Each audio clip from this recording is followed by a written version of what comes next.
warahmatullahi wabarakatuh. Salam sejahtera untuk kita semua. Shalom, Om Swastiastu, Namo Buddhaya, salam kebajikan.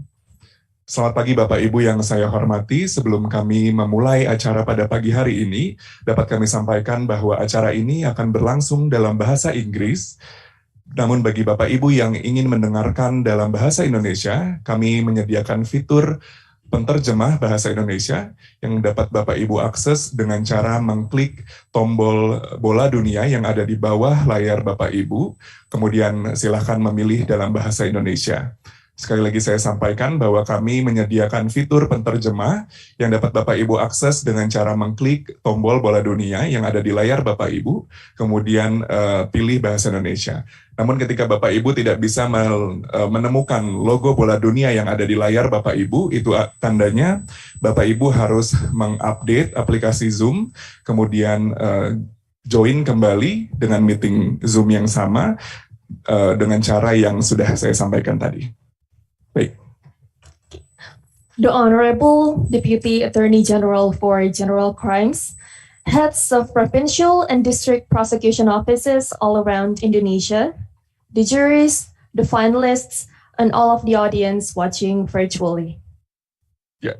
Good morning, ladies and gentlemen. Welcome to the long-awaited finals of the English and Mandarin speech commemorating the 62nd Hari Bakti Adiaksa.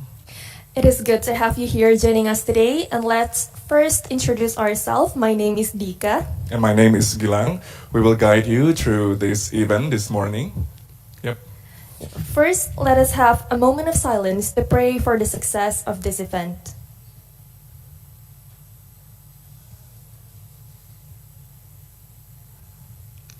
Amin.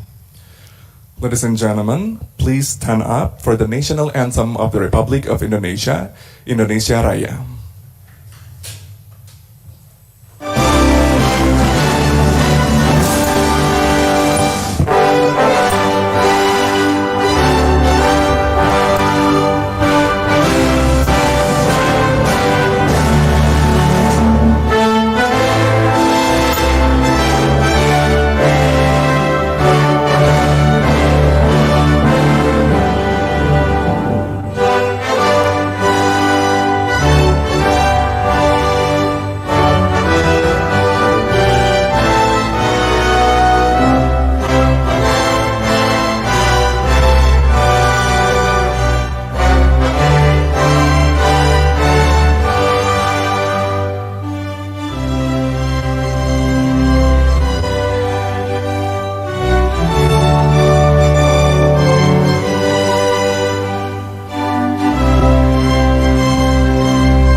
Mars Corps Adiaksa.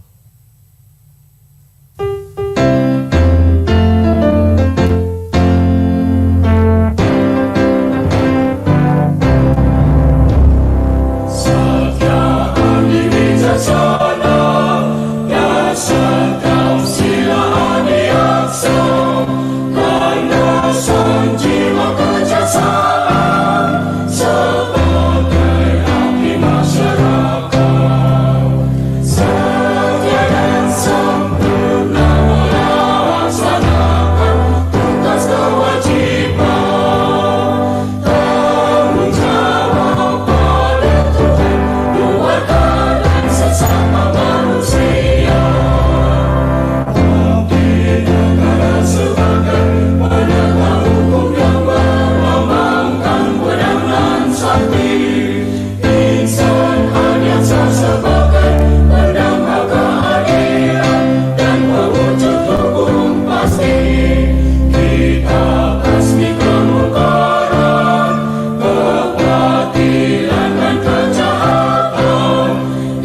Ladies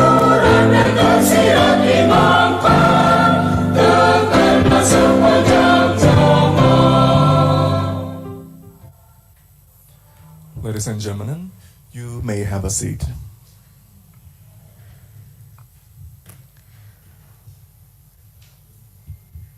Now we will hear a report from the speech contest and seminar coordinator, Mr. Darmawel Azwar.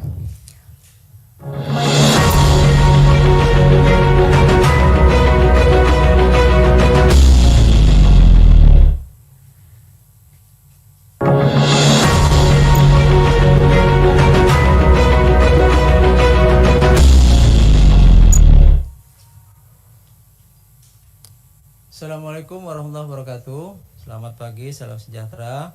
Good morning everyone, especially our participant from any other provincial prosecution office in around Indonesia, such as from Jambi, Sulawesi Tengah, Sulawesi Selatan, Nusa Tenggara Barat, Sulawesi Utara, dan Kalimantan Selatan. Bapak Ibu sekalian, pertama tentunya kita patut bersyukur pada Allah karena kita diberikan nikmat sehat, nikmat iman, sehingga pada hari ini kita bisa berkumpul di tempat ini. Saya sebagai koordinator seksi lomba dan olahraga menyampaikan ucapan terima kasih tentunya kepada Pak Kajati atau Pak Waka Kajati atau yang mewakili, dan mungkin juga jajaran dari Kejari serta para kasih dan khususnya para peserta dalam lomba bahasa Inggris yang nantinya akan menampilkan kemampuan para peserta untuk menyampaikan hal-hal penting menyangkut Hari Bakti Adiaksa dengan tema yang telah diberikan bersama. Bapak Ibu sekalian, sesungguhnya lomba bahasa Inggris ini bukan pertama kali kita adakan, sudah beberapa kali kita adakan. Dan sebagai insan adiaksa yang nantinya akan punya perwakilan di luar negeri, maka ajang ini menjadi ajang kompetisi yang sangat bermanfaat untuk Anda semua, khususnya para peserta. Saya yakin dan percaya insan kejaksaan, para jaksa-jaksa muda yang nantinya tampil tentu punya bekal bahasa yang sangat baik. Di dunia sana, ketika kita berbicara tentang perwakilan di luar negeri, justru kami melihat di beberapa tempat, seperti di Austria misalnya, di mana di sana ada UNODC, justru yang menjadi ketua delegasi setiap pertemuan itu adalah para jaksa. Jadi kita patut berbangga seandainya suatu saat nanti kita punya perwakilan di sana, maka yang menjadi delegasi perwakilan itu adalah dari kejaksaan selaku pimpinannya. Dan harapan saya sangat besar sekali kepada Bapak Ibu, adik-adik saya yang mungkin mengikuti untuk kegiatan Pidato Bahasa Inggris ini, untuk lebih mengasah diri dan jangan berpuas diri hanya bisa menguasai bahasa Inggris.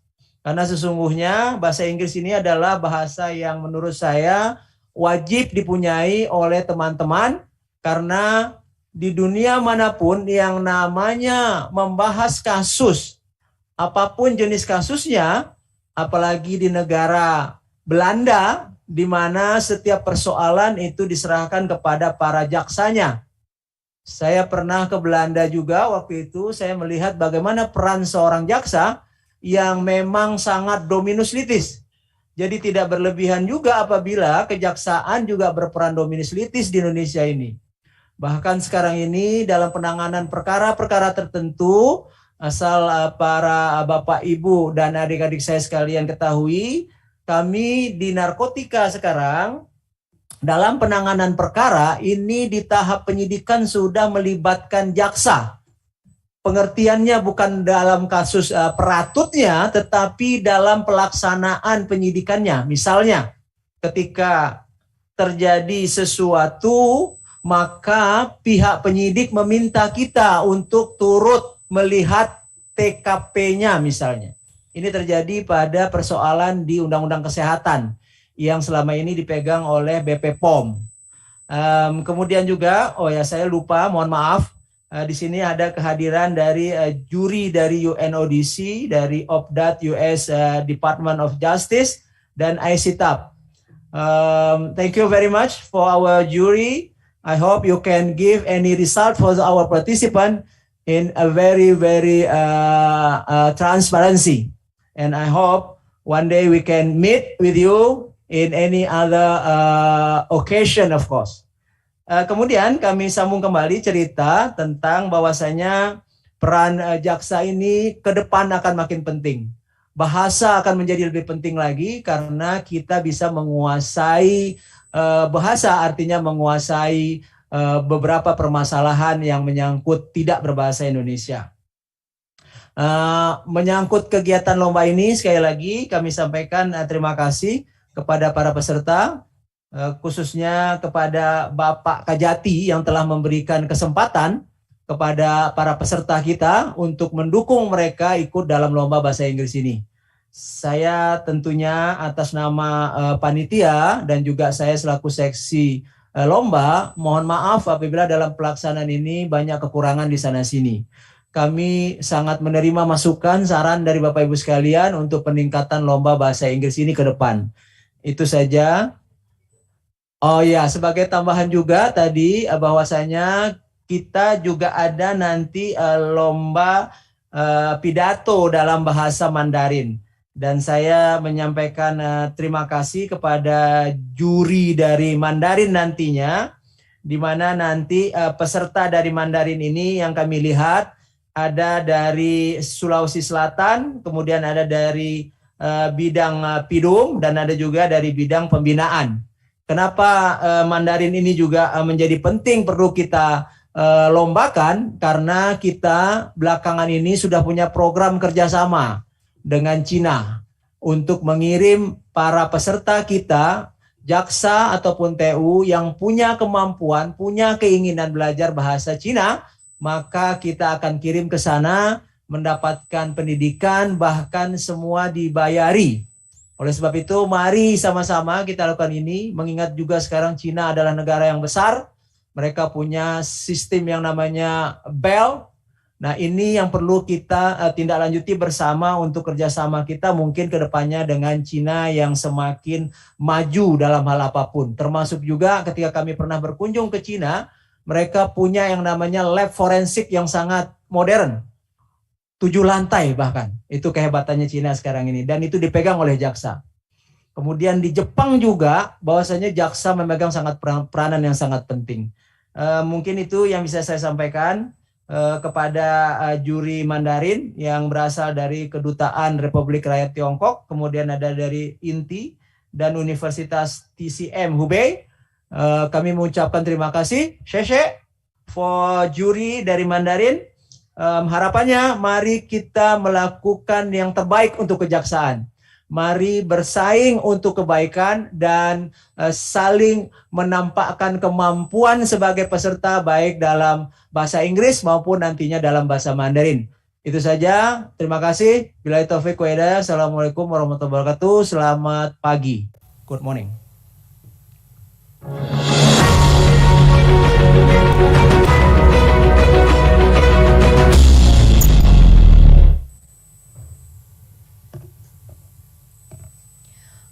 All right, thank you so much, Mr. Darmawel, for the welcoming remarks. Sorry. Yes. Okay, now it's time for us to hear the opening remarks from the Deputy Attorney Generals for the General Crimes, Mr. Dr. Fadil Zumhana.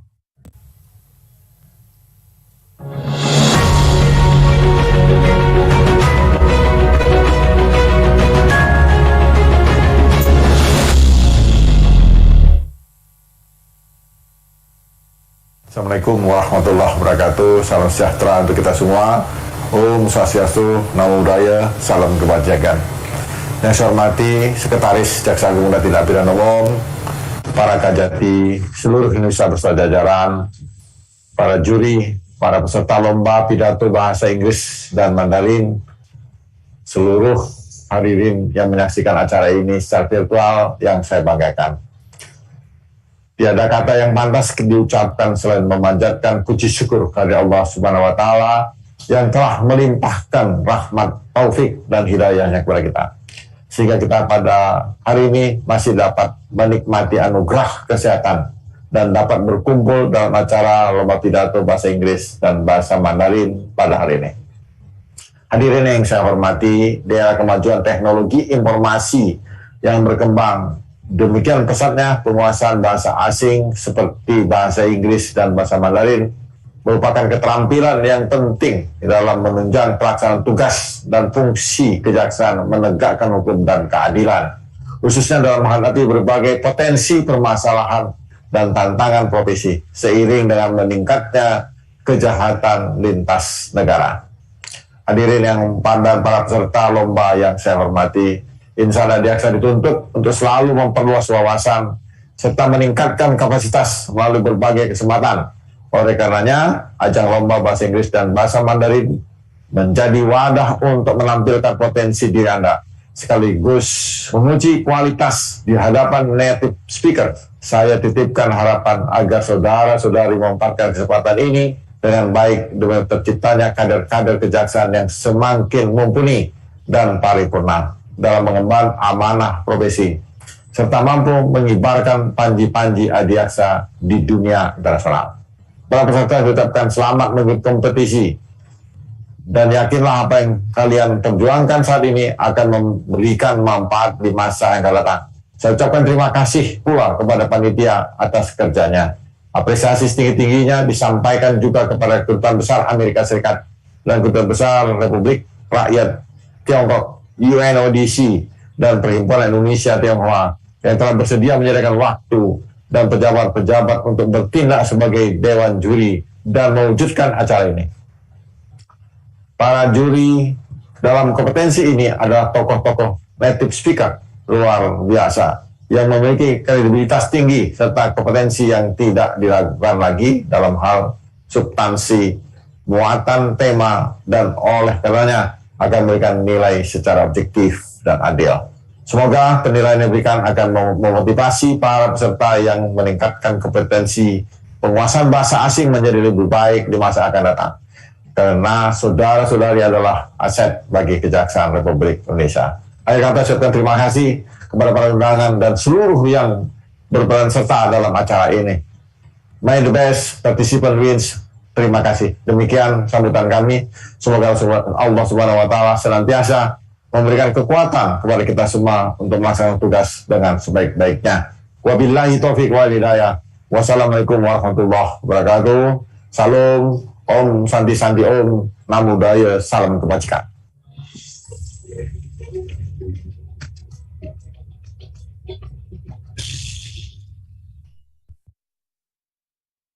Thank you, Mr. Dr. Fadil Zumhana, the Deputy Attorney General for the General Crime.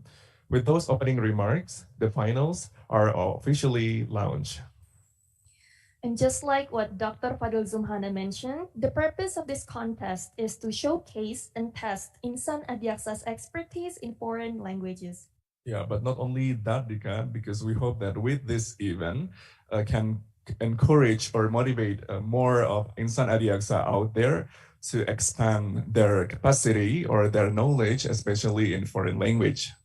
That is correct. And also based on the amount of the submission for the English speech contest that we have received, we can absolutely see the excitement, the enthusiasm of all of the participants from the prosecution offices all around Indonesia. Yeah, indeed. As per due, we received 20 submission from West to East Indonesia. That is correct. We have received submissions from Provincial Prosecution Office of West Papua, West Nusa Tenggara, Central Sulawesi, South Sulawesi, West Sulawesi, North Sulawesi, and Gorontalo. Yeah, there's also East Kalimantan, Central Kalimantan, South Kalimantan, Central Java, East Java, also Banten. Yes, going to the west, we have South Sumatra, Jambi, North Sumatra, Aceh, Jakarta, Deputy Attorney General for Special Crimes, and from the Deputy Attorney General for Advancements. And once all the materials were compiled, we had our team consisting of prosecutors, from the Cooperation and Foreign Relations divisions. They went through each and every one of the submissions to assess based on several scoring criteria. Yeah.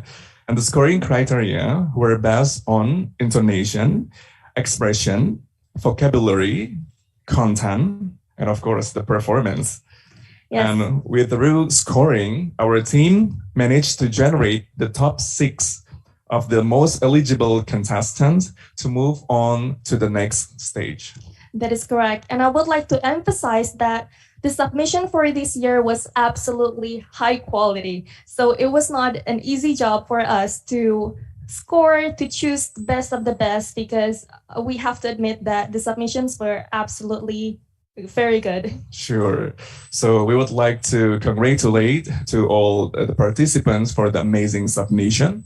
And we also welcome the finalists to compete in the final stage. May the best one win and enjoy the show.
Yeah, so we have seen the compilations of all the participants who submit their submissions, but unfortunately we only are able to choose 6 of the best.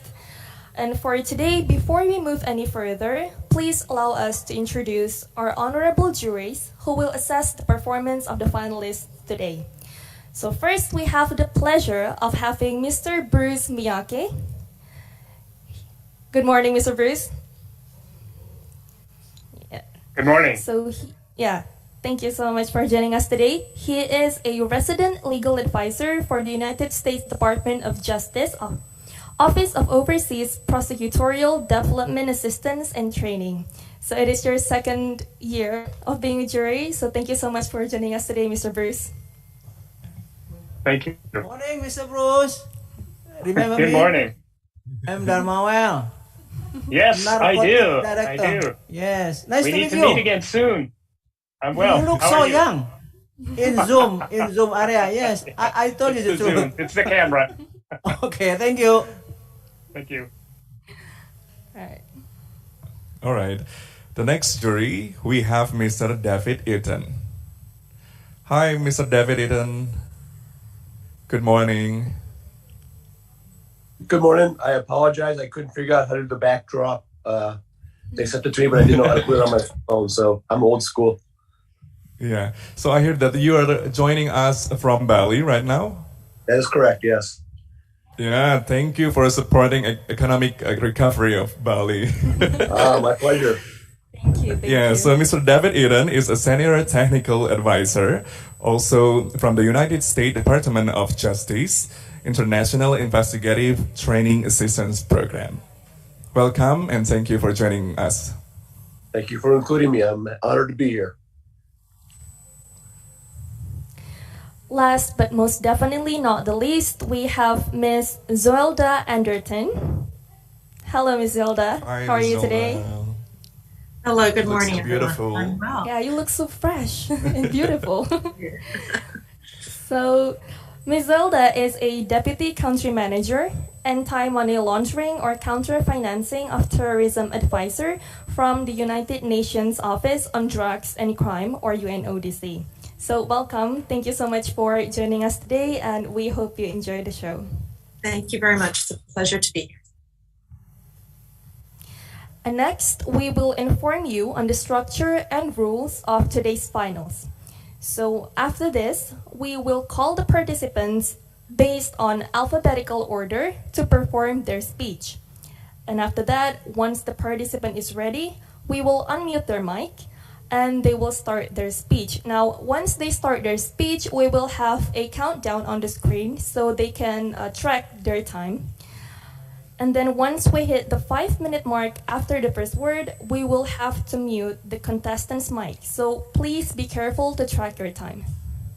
And also on the if there is any network error or technical issues during your speech, we will pause the countdown and then we will try to connect you again. But if it's not possible, then we will have to skip you and we'll move on to the next participant and we'll get back to you. Yeah. After the speech, we will let the jury to ask questions or add any comments to the participants. And once finished, we will move on to the next participants, so forth and so on. Yes, that is correct. All right, so we have come to the most awaited part of the event. Please welcome the first participant. Yeah. So the first participants, we have Ms. Alfi Soka. She is a prosecutor candidate from the Provincial Prosecution Office of Jambi. Hello, good morning, Ms. Alfi. Good morning, sir. Yeah, hope you deliver your best and hope there's no technical issues during your speech. And are you ready right now?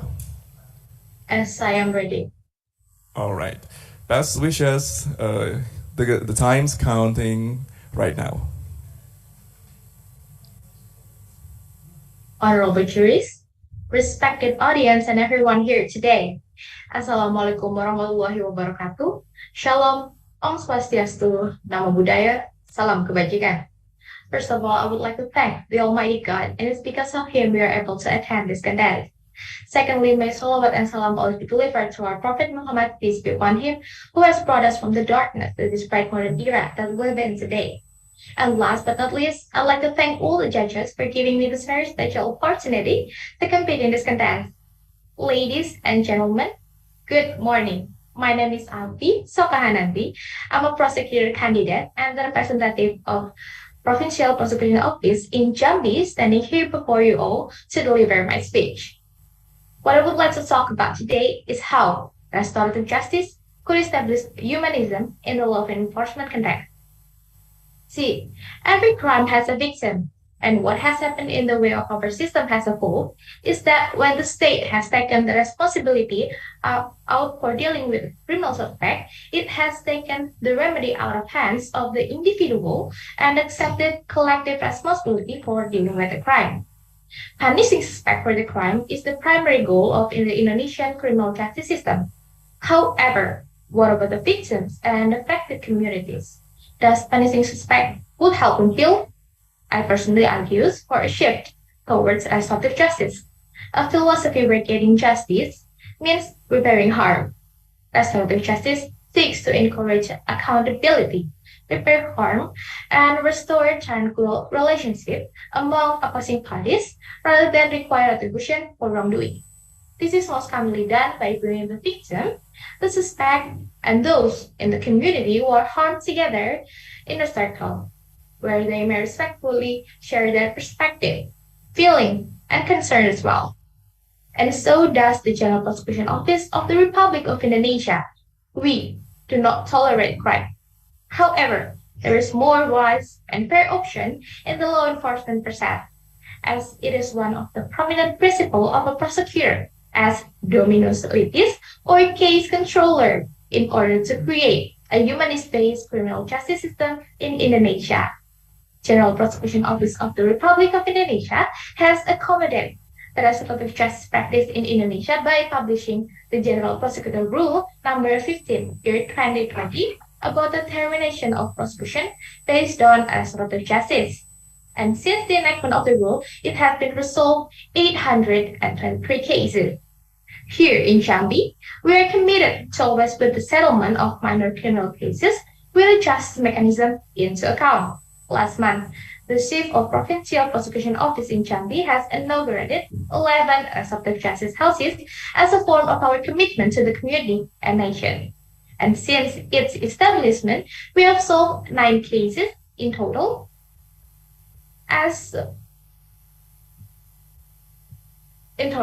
Through restorative justice approach. Take an example, when a woman in Jambi were accused for domestic violence, her family-in-law were very furious and wanted her to be put in prison. But she has took the guilt and realized her fault. Hence, the Provincial Prosecution Office of Jambi and Malay Traditional Institution took this dispute into a more wise and fair option through restorative justice as a win-win solution for both parties. As a staff, I hope that this initial step could be a cornerstone to a humanist-based criminal justice system in Jambi and all over Indonesia. Justice is nowhere on boats, not in the criminal code, nor in the criminal procedure code. Justice could only be found in the heart of the community itself, and it is obligatory for a prosecutor to always reflect upon justice. Finally, ladies and gentlemen, that's all for my speech. Thank you very much for your attention. Wassalamualaikum warahmatullahi wabarakatuh. Shalom, Om, Shanti, Shanti, Shanti Om. Namo Buddhaya, salam kebajikan. Whoa. Can I have applause to Miss Alfie? Such a great performance, Miss Alfie. Thank you so much. I'm so proud of you. How do you feel right now? Very pleased. Yeah, I can feel the sincere when you say that everything must be from heart. And yeah, that very is good. correct. Very enjoyable and definitely very, very informative. Thank you so much for your speech.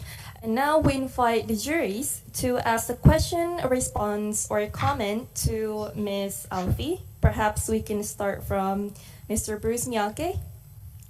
Mr. Bruce? Thank Do you. you have any questions or comments? Yeah. Yes. First of all, very good speech. I thoroughly enjoyed it. I had the opportunity to read it beforehand, and I have to say that the content of your speech was very good, well reasoned, and backed up with a good data. So I applaud you for that. A question that I have for you about this is, in terms of restorative justice, are there certain crimes where restorative justice would not be good to be used?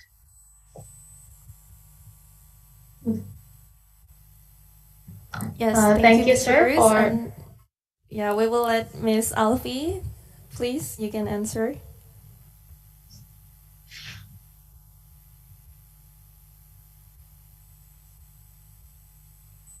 Okay, thank you, sir, for the question. Generally speaking, as far as I know, the case that could be resolved by restorative justice is the minor criminal cases. Thank you, sir. Thank you. Thank you. Oh, one other question. Why did you decide to do this competition? Thank you, sir, for the question. Actually, I did this because I want to challenge myself in terms of speaking a language. And yeah, that's it. Thank you, sir. Thank you. Thank you. Thank you, Mr. Bruce. So, the next jury, I'm pleased to invite Mr. David Eaton. I don't have any questions. I just want to give a couple of comments on feedback. I think you did a very good job. I enjoyed your relaxed facial expressions and mixing in the hand gestures, and you look very comfortable as you're delivering your prepared speech, even though I'm sure you were very nervous when it started. So very good. Thank you, sir. Okay, thank you, Mr. David Eaton. And next, we will invite Ms. Zolda Anderton for any comments or questions. Yes, I'll just share my comments. No questions from me either. Alfie, that was really very good. I really enjoyed your delivery. I thought you had a really good use of sort of pauses and stressors on particular keywords, which were really useful when you're addressing an audience, of course, for us to capture the message. And I really thought it was great that you brought examples from Jambi as well when talking about restorative justice. So thank you very much. Thank you, ma'am.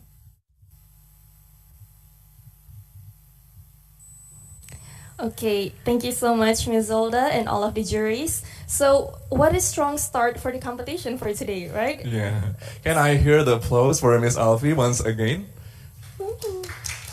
Yep. You're doing great, Miss Alfie. You're doing great. Okay, so next Thank we you. will invite the second finalist. Please welcome Mr. Andika Esra Awa. He is a prosecutor representing Provincial Prosecution Office of North Sulawesi. Yeah. I can see that Mr. Andika is more than ready. More than ready. Very excited, it seems Yeah, like. I can feel that. So, everything's ready, Mr. Andika? Okay, hello. Okay, so your times start now. Okay.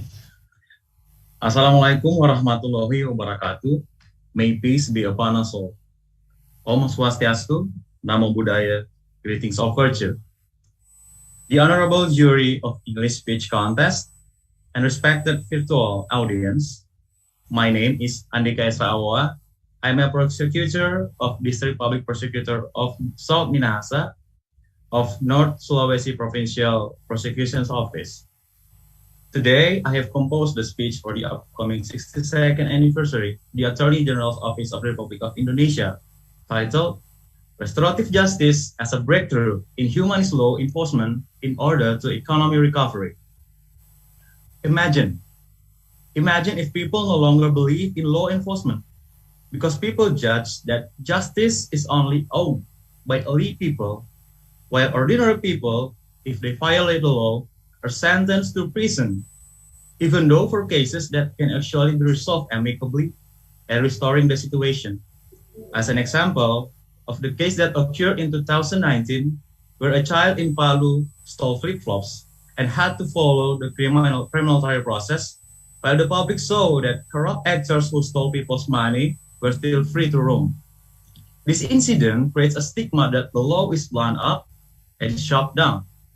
Responding to facts like this, the Attorney General, Mr. S.T. Burhanuddin, made a breakthrough by stopping prosecution based on restorative justice approach, in which for criminal cases where there has been peace between the parties and several other conditions, the prosecution can be stopped and the situation is restored to normal. With a restorative justice approach, there are at least 3 important points that must be pondered.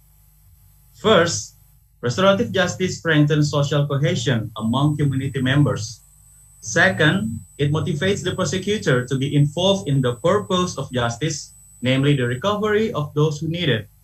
And for the last, the application of a restorative justice process will encourage the perpetrator to reflect on the wrong behavior and the harm it causes, including how he should rehabilitate himself. Then, in the context of Indonesia's economic recovery, after COVID-19, with restorative justice, prison inmates can be reduced significantly, which can save on the budget because, based on data, the operational budget in prisons reach billions of rupiah per year in each region. Not to mention, the operational budget in the trial process then can be saved in the case has been resolved. Say for the year 2021 to 2022, there have been more or less 1,070 cases has been resolved through restorative justice. If we calculate it from the operational budget of the prosecution, for each case of around 2 million rupiah, then for this amount, the state saves 2,140,000,000 rupiah. Based on a Komnas HAM survey, 85% of respondents support the application of restorative justice to stop criminal cases that have been reconciled and other minor crimes. At this point, we can see the huge potential for economic recovery in the context of law enforcement. And the most important thing is the existence of humanist legal certainty that is beneficial and equitable for all components of society. Personally, as a prosecutor, I'm very proud to be a part of Attorney General Mr. S.T. Burhanuddin's breakthrough in introducing the termination of prosecution based on restorative justice and inviting all of us, Adiaksa citizens, to prioritize law enforcement that is consensus, beneficial, and fair. In closing my speech, allow me to quote the Attorney General's message. Conscience is not in books. We, as law enforcers, must pay attention to the sense of justice in society. That's all from me. Happy 62nd anniversary of the Attorney General's Office of the Republic of Indonesia. Jaya Adiaksa, Adiaksa Jaya. Thank you. Yeah, Jaya Adiaksa, Adiaksa Jaya. Please give him applause, everyone, for a very great performance. Feels like you're relieved right now, but it's time for you to hear questions or comments from our juries. And the first one, maybe we have Ms. Zolda. Certainly. Okay, thank you very much for your speech. I'll start off by saying that I think it was really great how you started by inviting the audience to use our imagination in terms of seeing the justice in a particular case that you mentioned there. I thought that was a really good way of introducing your speech. And I think in your piece, there's a really good use of statistics, including a cost sort of benefit analysis as well. So that was really good to see. In relation to questions, I think I just had one that kind of came across. You mentioned that with the restorative justice approach, it also provided the perpetrator to reflect on their behavior, including on how they could rehabilitate themselves. Could you explain a little bit more as to what that process is and what the prosecutor's role would be in terms of that rehabilitation? Okay, thank you for the great question. In the process of restorative justice, the perpetrator will confrontate with the victim and the religious person and with the government in the region, so they can have advice, they can have an education. So with the process of restorative justice, there will be restored with the conscience, with the meaning that they maybe this time they're wrong, but they will recover from that. They will change their behavior to be a better person. Thank you. Great, thank you. Okay, thank you so much, Ms. Zelda, for the question. And next, we will invite Mr. David Ian. Do you have any questions or response? Yeah, just a couple of comments. I will echo Zoe's remarks about the statistics. It can be a dangerous area to go into in a speech, but I thought you did a good job of using statistics to make your point without boring us by droning on and on about statistics where they become meaningless. So I thought you did a good job of using enough to make your point, but not overdoing it and putting your audience to sleep. And again, I also thought that you looked very comfortable and relaxed as you deliver your speech. So a very good job.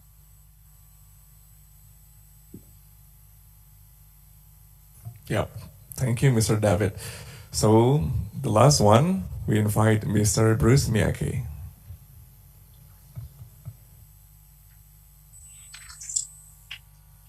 Andika, I thought you did I hope I'm saying your name properly.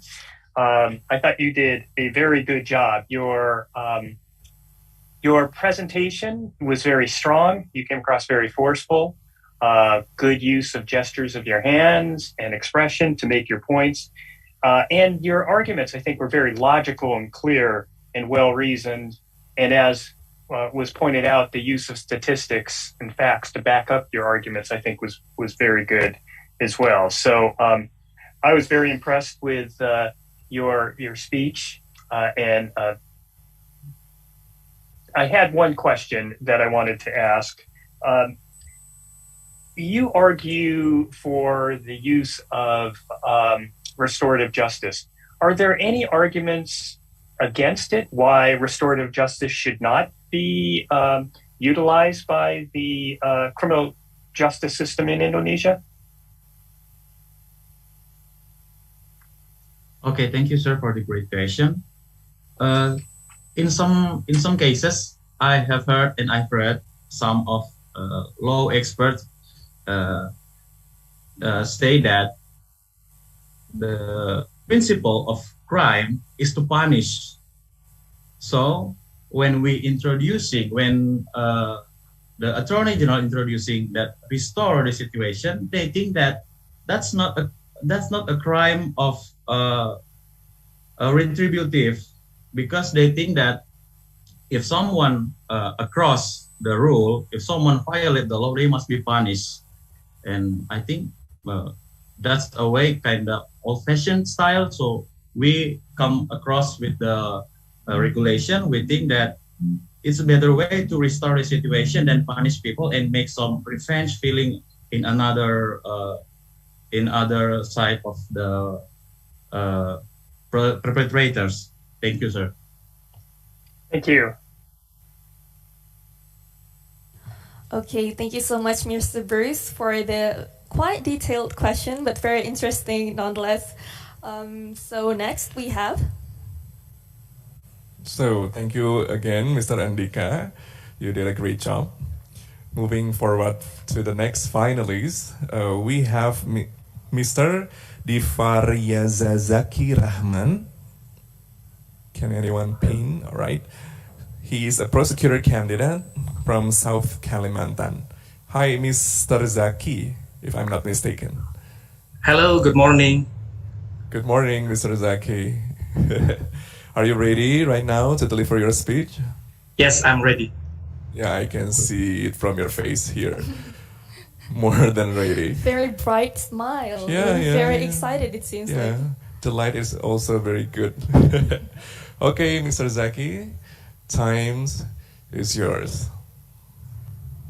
Assalamualaikum warahmatullahi wabarakatuh. Shalom, Om Swastiastu, Namo Buddhaya. The most honorable Board of Jury and the honorable all of Insan Adiaksa. My name is Divaryazaki Rahman, and I proudly represent the High Prosecutor's Office of South Kalimantan and the Prosecutor's Office of Banjarmasin in the English speech contest for the 62nd commemorations of Hari Bakti Adiaksa. Please allow me to deliver my speech entitled The Synergy of Law Enforcement and National Economic Recovery, the Implementation of the Deferred Prosecution Agreement for Optimizing the State Asset Recovery. Ladies and gentlemen, the Prosecutor's Office of the Republic of Indonesia is a law enforcement agency that exercises state power in the field of prosecutions. And basically, every law enforcement efforts talk about the noble idea to achieve justice. And the directions of the Attorney General himself regarding of this matter is that in every law enforcement to achieve justice, the public prosecutor must use his or her own conscience. And from this noble direction, we can actually learn an important lesson that the basic concept of justice is not rigid or static, but we must also consider the conditions of the society. And to accommodate this legal need, in the special crime sector, or PITSUS, the prosecutor's office has begun to adopt new law enforcement model that aim at recovering state asset in corruption cases. This implementation is achieved using the concept of asset recovery and the termination of prosecutions that refers to the concept of the Deferred Prosecution Agreement, or DPA, which exists in the United States of America. And according to a lecturer from Universitas Indonesia, Dr. Feby Mutiara Nelson, the concept of DPA refers to the mechanism of stopping the prosecutions, in which the public prosecutors offers not to prosecute the perpetrator in exchange for the perpetrator to admit his actions and agree to pay certain compensation to the victims. As the law enforcers, actually it's quite natural that the approach taken by the prosecutor's office is to enforce criminal law. However, we must not also deny the fact that based on the data from the UGM Economic Laboratory Research Team, that the value of the state losses due to the corruption in Indonesia from 2001 to 2015 was around 203 trillion rupiah, of which the total asset recovery was only around 21 trillion rupiah. So that's only around 10% of the state losses are returned to the state. And from this data, it could be concluded that while law enforcement must be carried out, it is also need to be changed by prioritizing the aspect of returning state losses. And from these reasons, the DPA is a new approach to returning state asset that needs to be adopted en masse by the prosecutor's office. Moreover, there is also clear authority in the form of termination of prosecution by law in Article 140, Paragraph 2 of the Indonesian Criminal Procedure Code. However, the technical arrangement still needs to be further regulated in the General Prosecutor's Regulations, such as the Perja on Restorative Justice. It is also necessary to know that the application of the DPA must also be limited by several limitations so that the aspect of justice in society can also be fulfilled. This limit can be in the form of the maximum limit of state losses in the case that can be applied to the DPA, and the gradation of the perpetrator's guilt, whether it involves a mere administrative error or whether there's also a criminal offense. And lastly is the conditions of the asset that needs to be recovered. In the past, the implementation of the DPA has also proven to be successful. In 2018, the Prosecutor's Office has managed to recover assets of Government of Surabaya, namely Gelora Pancasila, which worth around 180 billion rupiah using this mechanism. And then the investigation was stopped after the assets were handed back to the Government of Surabaya. Considering the success of the asset recovery of the case that I just mentioned earlier, I would like to invite myself, along with all of Insan Adiaksa, to jointly create a prosecutor's office that not just enforces justice on the behalf of society, but also supporting the National Economic Recovery Program by implementing the DPA, especially in the field of special crimes. Because the role of law is not only about law enforcement, but also plays a vital role in the recovery of the national economy, especially after the COVID-19 pandemic. Let us together implement the 5th missions of the Prosecutor's Office, which is to increase efforts and to save and also recover state assets, and of course also to support the Indonesian national economy. That's all my speech today. I would like to apologize if there's any mistake I made during this speech. And wassalamualaikum warahmatullahi wabarakatuh. Shalom, Om Sandi Sandi Om, Namo Buddhaya. Okay, thank you so much, Mr. Zaki. Can everyone give a big applause for Mr. Zaki? Ooh, I can feel the pains of competition is getting hard after True. Mr. Zaki delivered the speech, right? That's right. Very concise, very informative. And also, it's a new point, right? Yeah. Economic recovery through state recovery. Very Sure. interesting. Sure. Yeah. Mr. Zaki, how do you feel right now? I feel very proud. I can represent my office in here, and I hope I can learn a lot of things from my participation in this contest. Yeah, I'm proud of you as well. We're very proud of you. So now we will invite our juries to have some questions or comments. Perhaps we can start from Mr. David Eaton. So David, Okay, I'm starting to realize that my job as a juror is much more difficult than the jobs of the presenters. There's a lot of good competition, as you mentioned here today. Very energetic presentation, very energetic speech. I liked it. And I like the fact that you provided a motive or a reason why this is an important issue about the whole economic recovery, and just a small percentage of the national treasure that's lost to corruption is only a small percentage is recovered. And that provides a good incentive for those who you're talking to as to why this is an important topic. So very well done. Thank you, sir. Okay, so thank you, Mr. David Eaton. So yeah, it was the energy that was radiating from the screen. Yeah, I can Very, feel the very energy. contagious. Yeah. So next jury will deliver the comment or any questions. I would like to invite Mr. Bruce Miyake. Good morning. And I would echo what, I'm sorry, I didn't give you a chance to say good morning. Yes. I'd like to echo what Mr. Eaton said. Very energetic, very persuasive, and very strong presentation. Good use of hands.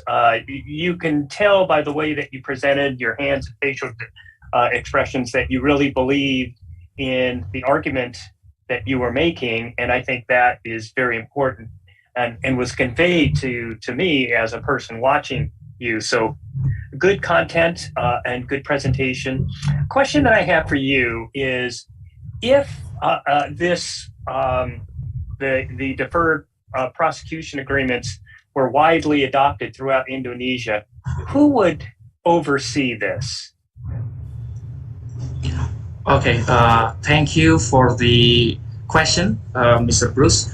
I can say that actually, if this new concept is implemented en masse by the prosecutor's office, then it could be oversight. The function of oversight it could be carried out by the DPR or the People Representative Council in Jakarta, and it also can be oversight by the coalition of civil societies in Indonesia. I can proudly say that we are a highly developed democracy in here, and the civil societies are very much like to collaborate in the implementation of this new mechanism by the oversight. That's all, Mr. Bruce. Thank you. Thank you. Great answer. Okay, thank you so much, Mr. Bruce. So again, thank you, Zaki, for the amazing performance. The last jury didn't deliver the. Oh, Ms. I'm sorry. Zolda. Excuse me. We still have Ms. Zolda over there. How can I forget? Ms. Zolda? Ms. Zolda? Yes. Please. Hello. Yeah. Certainly. Thank you very much, Mr. Difarida. Is that right? Difarida? Sorry. I apologize if I mispronounce your name, but I really enjoyed your presentation and your speech. It's a very interesting topic, the linkage between national economic recovery and law enforcement or the criminal justice response. I found your delivery to be clear, very expressive and convincing as well. And particularly in engaging just now as well as it was very engaging. So thank you. I'll leave it at that. Thank you, William. Thank you, Ms. Zolda. So I can see that Mr. Zaki distract your concentration, right? Yeah, it was the excitement. Yeah. So once again, thank you so much, Mr. Zaki, for your great performance. And moving forward to the next contestant, we have Mr. Zafas Mesa Briantama. Mr. Zafas, right? So yes. I hope that you can do better from the other contestant. Hope you best wishes. And are you ready? Yes, I am ready. Thank you for asking. All right, take a deep breath and time is yours. Assalamualaikum warahmatullahi wabarakatuh. Shalom, Om Swastiastu, Namo Buddhaya. May the Almighty God bless and protect us all. To the Honorable Excellencies, juries, committees, and all the ladies and gentlemen who are present today. It is my greatest honor to be able to present my speech before all of you. My name is Jafas Mesa Briantama, proudly representing the Mataram District Prosecutor Office in presenting a speech to commemorate the 62nd Hari Bakti Adiaksa, or the anniversary of our beloved Adiaksa Corps. To start this speech, I would like to take us on a trip down memory lane to rekindle the historical roots of our beloved corps. When Adiaksa first existed 100 years back, the corps had three main functions in serving the people. First is to investigate crimes occurring without prejudice. Second is to conduct prosecution justly. And the last one is to enforce final and binding judicial orders and decisions. After its existence and development for 62 years, the corps have always been proven to be an excellent work in progress by always moving in forward motion, guaranteeing the pursuit of justice, and implementing the basic values of Tri Krama Adiaksa. In relation to this year's big anniversary theme, the Adiaksa Corps is expected to accomplish legal certainty, humanistic principle or humanism, and to be involved to play a significant role in the national economic recovery. To prove the Corps' commitment in enhancing legal certainty is by forming Jampitmil, or the prosecutor for military criminal cases, which strengthens the implementation of the single prosecution system. This is to offer more legal certainty between the regular civilians and the military in the prosecution sector. Another example of an excellent work in progress is that the Corps has executed hundreds of cases using the RJ, or the restorative justice, where RJ offers more meaningful dialogue to the stakeholders involved in the case and boosts the high rate of victim satisfaction. This is one of the forms to develop the Corps' humanistic principles, which stresses the importance of human values and dignity by the Corps. Adding one last example of moving in forward motion, the Corps has transformed and kept up with the digital era by launching Halo Japan. Halo Japan is a platform where everyone can ask questions on legal issues and will be answered by professionals, which reflects the embodiment of a modern, professional, and accountable institution in fulfilling the public needs. The Adiaksa Corps also support the National Economic Recovery Program by devoting their work to provide legal assistance and supervisions for small and local enterprises towards matters related to lending facilities and private litigation dispute resolution. This is a commitment to help those who are harmed by the COVID-19 pandemic. Moreover, what is more special is that recently the Adiaksa has successfully handled a tremendous amount of extraordinary cases that catch the public's attention. Thus, according to this year's Indonesian politics indicator results, the Corps have lifted their level in gaining the public's trust. Mr. Burhanuddin, as the general attorney, once said, "The main goal is that prosecutors can provide justice that is beneficial towards the community, as the sense of justice is not written in the books, it is within our self-conscience. Henceforth, I would like for us to keep asking as member of the Adiaksa Corps. And the questions are, have we done our job based on our conscience to serve the nation, using our heart, prioritizing humanism and mercy? I do hope and believe so." Once again, happy birthday, happy anniversary to my beloved Corps. May this institution be blessed with a joyous and exuberant birthday, and may all of us continue to add laurels to this institution. Through blood, sweat, and tears, Adiaksa will always rise and thrive. Wassalamualaikum warahmatullahi wabarakatuh. Shalom, Om Santi, Santi, Santi Om, Namo Buddhaya. May peace be upon us all. Thank you. Okay, give a big applause for Mr. Javas. What a great performance. It's very interesting. He took us down a trip to memory lane and then bring us forward to the future. Yeah, so how do you feel? Javas, how do you feel? To be honest, I'm very nervous. It's very exciting nervous. After. So that's why we didn't see your smile. Yeah, we need to see your beautiful smile, Mr. Javas. Like this time, right? Thank you so much. So perhaps we can have the jury to ask questions. Ms. Zoe Anderton. Ms. Zoe, it's time for you. Great. Thank you very much, Mr. Javas. I'll start off by saying I think it was a great approach in your presentation speech and taking a historical view of the Corps, taking the audience down memory lane, if you will. I think the content of your speech was all-encompassing in terms of looking at the historical aspect, but also bringing in more of the modern elements within the justice system under AGO. I think namely you mentioned the, I do apologize, the Halo JPN. Application. So it was good to kind of see that connection, that your speech didn't just stay historical, it actually came to the forefront as well.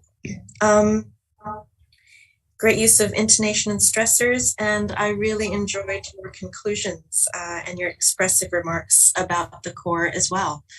I think just if I have in terms of a question in relation to the Halo JPN launch, has there, what are your reflections? What are the reflections on the use of the platform and the technology in engaging with the public so far? Thank you for the question, Madam Zoilda. In my humble opinion, I think the Halo JPN, where it's a form of an application and the public get access to the website, they can ask anything about legal issues. So, but only specified to the civil and private matters such as marriage, inheritance, contracts, such things like that. And in my experience here down in West Nusa Tenggara Barat, this is very helpful because there are so many, for example, farmers that they want to be involved in some kind of contract. So they can just access the website and then ask via online, and then the prosecutors here will process that usually after the reports or the requests from the people are received. Then the JPN or the prosecutors of the private matters will give a call and give like a free consultation. There's no charge of this, so this is very good to the public. Great, thank you very much for your response. Thank you. Yeah, thank you. The next jury, we may have Mr. David Eaton.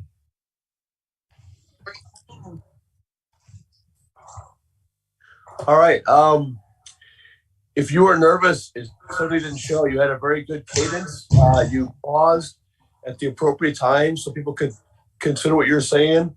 It didn't sound rushed or nervous in any way. I thought you did a really good job on that. And I like the idea of how you kind of asked a question at the end to get your audience thinking about what you had said in those few minutes and think about it and ponder that for the future. So good job. Thank you, Mr. David. Okay, thank you, Mr. David, for the response. And now we move on to Mr. Bruce Miyake. Mr. Bruce. Thank you. Thank you. I thought that your presentation, your intonation and expression was very clear. I had no problem understanding what you were saying. I think the content, it was well reasoned. I had no problem following the logic behind it. You were very expressive in the way that you made your points in a way that I found very persuasive. The use of hands, the use of your facial gestures, but not in a, I mean, you didn't overdo it. Sometimes people have a way of maybe overemphasizing, and you were hitting it just right. So I thought that was very good. Just, I guess, in terms of a question that I would have for you, in terms of legal certainty, how does that improve the public's faith in the legal system? Okay. Yeah, thank you for the comments and questions, Mr. Bruce. Legal certainty is very important, as we know that Indonesia is the legal state, and, well, bluntly speaking, the people have very, very low expectations and trust on the institution, not because of the bad work of the institutions, but there are several people in the institutions that harm the name of the institution. So with the institution fixing the system to provide legal certainty, for example, like establishing the military prosecutor for, apologize for the disturbance. So yeah, if the military prosecutor for criminal cases provides more legal certainty, because people are asking questions. What if the regular civilian and the military, they meet in a court, in a special court, and a special prosecutor from the military sector does that, provides legal certainty towards the legal due process. And the Kejaksaan or the Adiaksa Corps has, just showing the breakthrough that, okay, according to the Dominus Litis principle, that Kejaksaan must be the only one to enforce or authorized to conduct prosecutions. And that is a long-awaited journey from the people, so legal certainty can finally be accomplished. And yeah, my point is that legal certainty is very important for the people, because people need to, not be scared, not fear that, what's going to happen with the legal system in this country. Thank you, Mr. Bruce. Thank you. Thank you, Mr. Zafas. I can see that you are more relaxed in this session for the question and answer, right? Yeah, that is right. Yeah, and in my humble opinion, that you did a great job. Congratulations. Yeah, congratulations. Yeah. So moving forward to the next contestant, we have the representative from Provincial Prosecution Office of Central Sulawesi. She is Miss Mary Dame Christianti Simanjuntak, if I'm not mistaken, spelling your name right.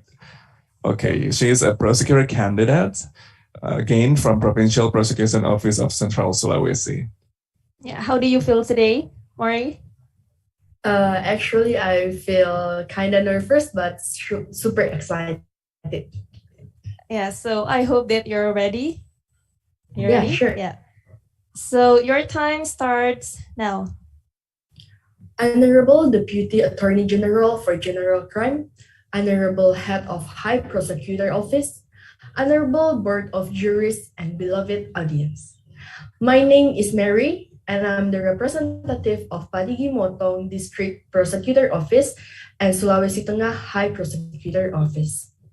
It is truly an honor for me to be here and deliver a speech about legal certainty, humanist towards the economic recovery. As we all know, in Indonesia, there were giant corruption cases that came out to the surface. From the fell down of Indonesia's New Order, Jiwasraya corruption case, Century Bank corruption case, and many, many more. If we have to take a look to our economic situation at that time, things were far a lot worse. Many people struggled to meet their day-to-day needs, many criminal cases, and worse, our country did not really get the international recognition that we deserve.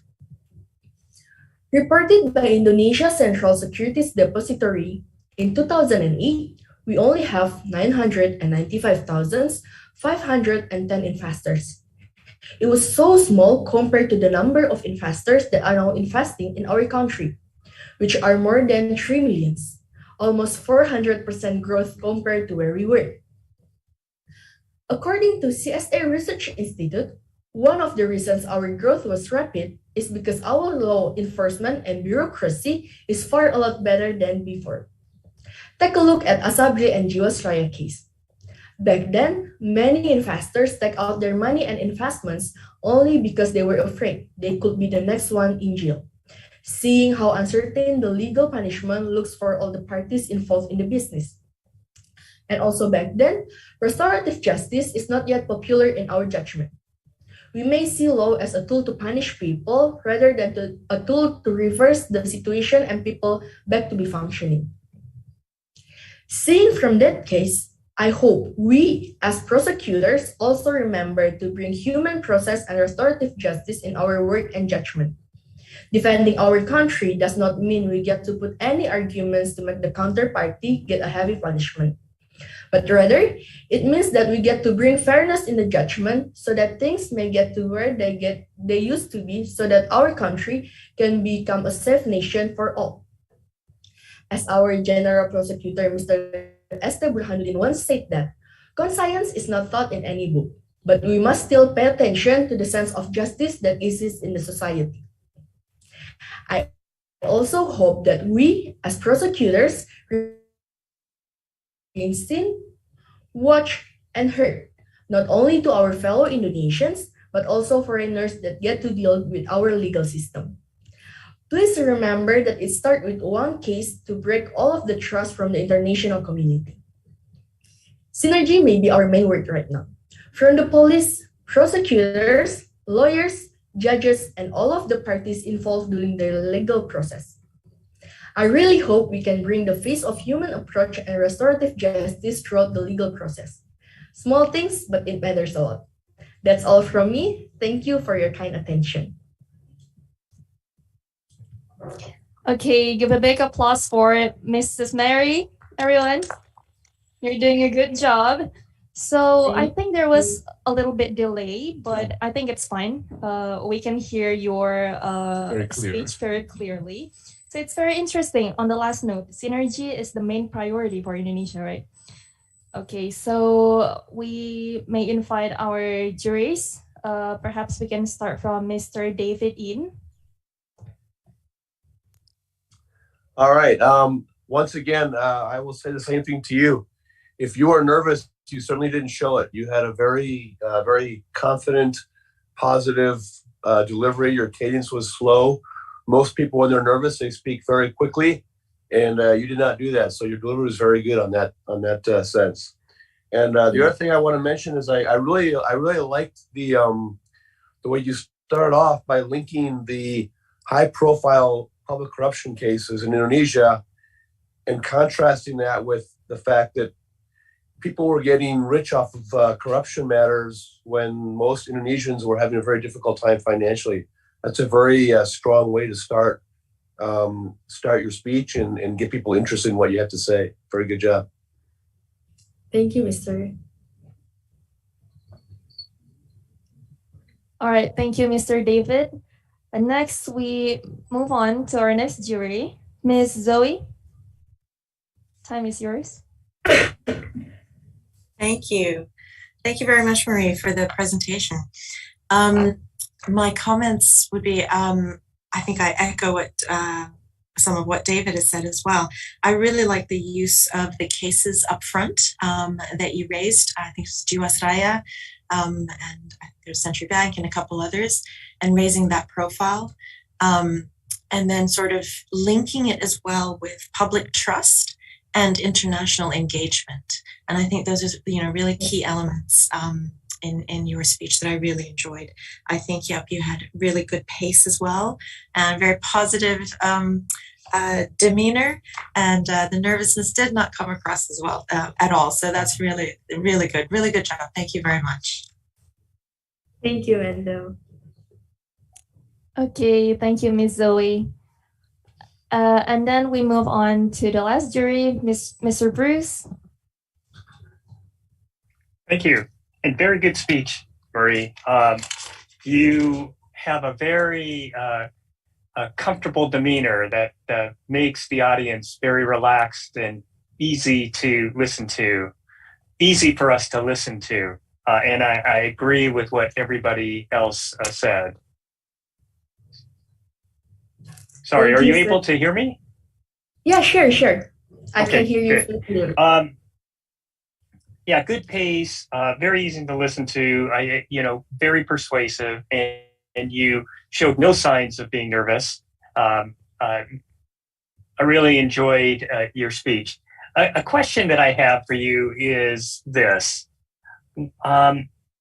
What is the most important way to ensure that we as prosecutors exercise good discretion when we are dealing with issues in the legal process? Excuse me, sir, if you can pardon the question one more time because there's a delay beforehand. Okay, I'm sorry. Do you need me to repeat the question? Yeah, sure.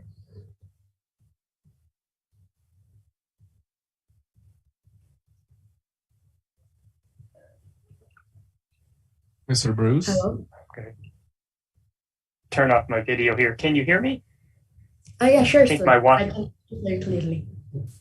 Okay, I think my Wi-Fi connection here is a little bad. My question is, what is the most important way to ensure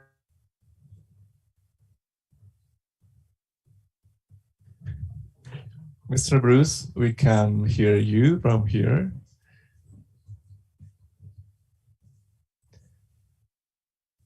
Hello, Mr. Bruce.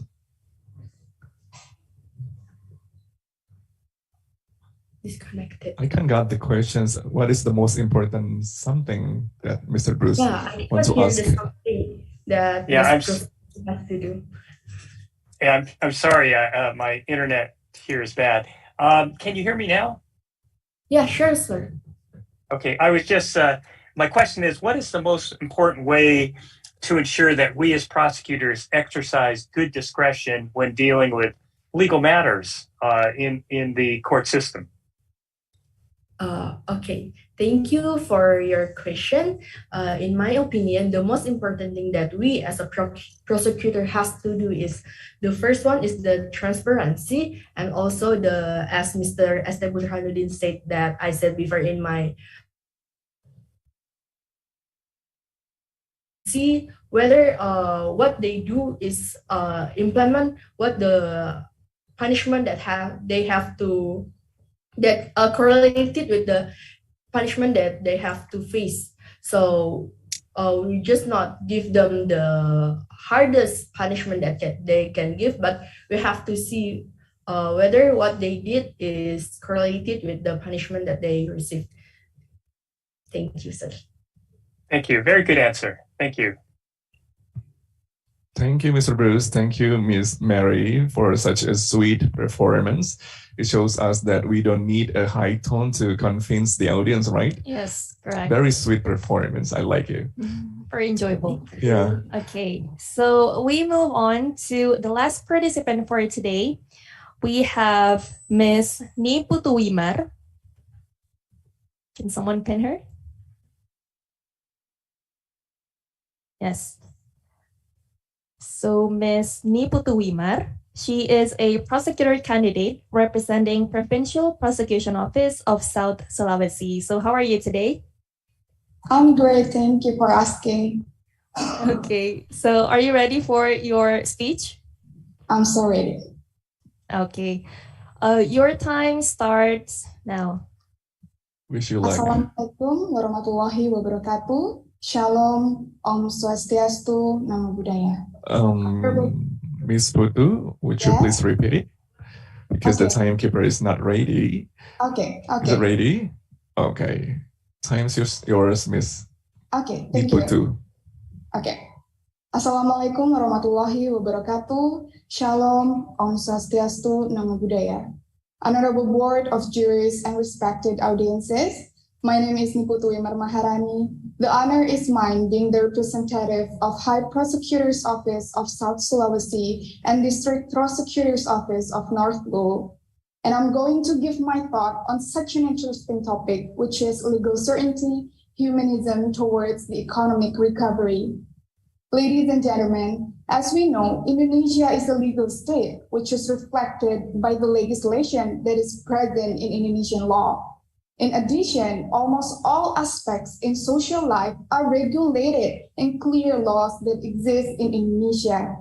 Through law, the government is able to regulate and discipline the community so that life in society becomes more orderly.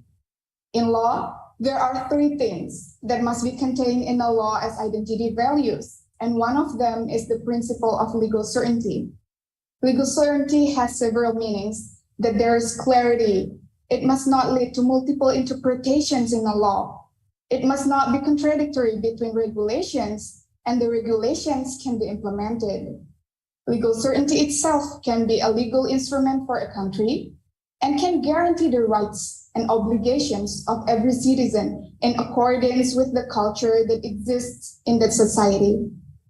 Legal certainty must also be resolved humanely, meaning that it is not only completed in court, but also by improving and bringing legal services closer to a more humane society. As we hear a lot about restorative justice now, the principle of restorative justice are currently being adopted by law enforcement agencies in Indonesia. Restorative justice is a method that is philosophically designed to be a resolution of the ongoing conflict by improving the situation or losses caused by the conflict. The purpose of restorative justice is to obtain a fair and balanced legal decision for both the victim and the perpetrator. The main principle in restorative justice is law enforcement that always prioritizes restoration back to its original state and restores the pattern of good relation in society.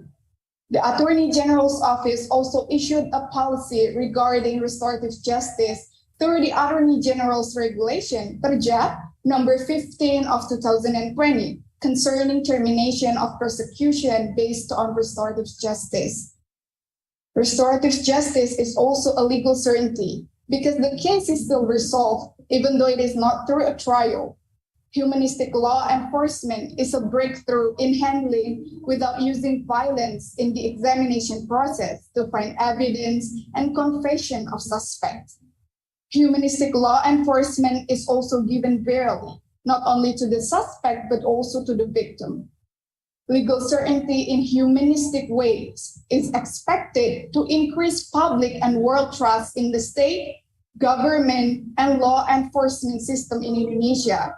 When public and world trust in Indonesia is built, investors do not hesitate to invest in Indonesia. So we hope that public trust in the law enforcement system in Indonesia can help Indonesia's economic recovery. To conclude, the relationship between legal certainty, humanism towards the economic recovery cannot be separated. All of these things form a unity that Indonesia wants to realize. With legal certainty in humane ways, it is hoped that it will increase public trust in the law enforcement system in Indonesia, which will then have an impact on the public's willingness to invest in recovering the nation's economy. Thank you and have a nice day.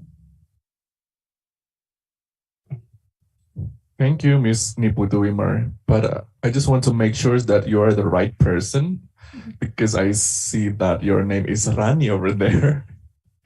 Yeah, No, it's just a joke, sorry. it's my nickname. Yeah, you can call me Rani. yeah. It's just a joke.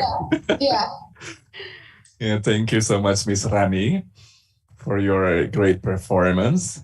And it is time for you to receive questions from the jury or any comments from the jury. For the first jury, I'm pleased to invite Miss Zoe. All right, thank you. Good morning. Rani, may I call you Rani, your nickname? Yes, miss. Great. Call me Rani. Yeah. Thank you so much for your speech. I think your speech was really very good. It was very clear, and I really appreciated the details. I think you in the delivery of your messaging, you incorporated just the right amount of detail, that it wasn't lengthy, but it was succinct, and I really appreciated that. And the speech had a really good logical flow as well, from beginning to end. It was delivered very well. And I guess in terms of maybe a question, you've mentioned throughout your speech the humanistic approach, and you pinpointed the humanistic approach in law enforcement, in that it's sort of a nonviolent approach that also applies to the perpetrator and the victim. I was just wondering if you'd like to elaborate a bit more on the humanistic approach and how it applies to the prosecutor and to the process within prosecutions, as opposed to just sort of law enforcement focused, as mentioned before. I hope that was clear enough. If you'd like to expand. Thank you so much, Ms. Zuelda, for your question. So I think, as I mentioned before on my speech, that is very necessary, very much needed for prosecutors, for us to be able to resolve a case in humanistic ways, meaning that it is not only completed in court or through a trial, but instead the prosecutors have to be able to listen to the victim, to the perpetrators, and the prosecutors can give the fair and balanced legal decision for both the victim and perpetrator, and to restore the situation back to its original state. Thank you, Ms. Zoelda, I think that's my answer for your question. Thank you very much. Very good answer, Annie, actually. So next jury, I'm inviting Mr. David Eden from Bali. Okay, I have a confession to make. Now that all the speakers are done with their presentations, they're all relaxed, and I am the nervous one because we had 6 very strong candidates, and I'm pretty sure that no one's going to allow a 6-way tie for this competition. Ronnie, you did a very good job. Good cadence, good intonation. You made references to law, which is good, but you didn't overdo it and make too many references. I think that's a good idea. It's good to make a few, but you don't want to overdo it with your audience and make their eyes glaze over. So overall, very good job, very strong presentation. Thank you. Mr. David. Okay, thank you, Mr. David. Next, we will invite Mr. Bruce to have any comments or questions. Mr. Bruce? Yeah, I apologize. My internet was very poor, and I heard maybe 10% of what she said. So I apologize for that. I don't have any questions at this point. Thank you, Mr. Bruce.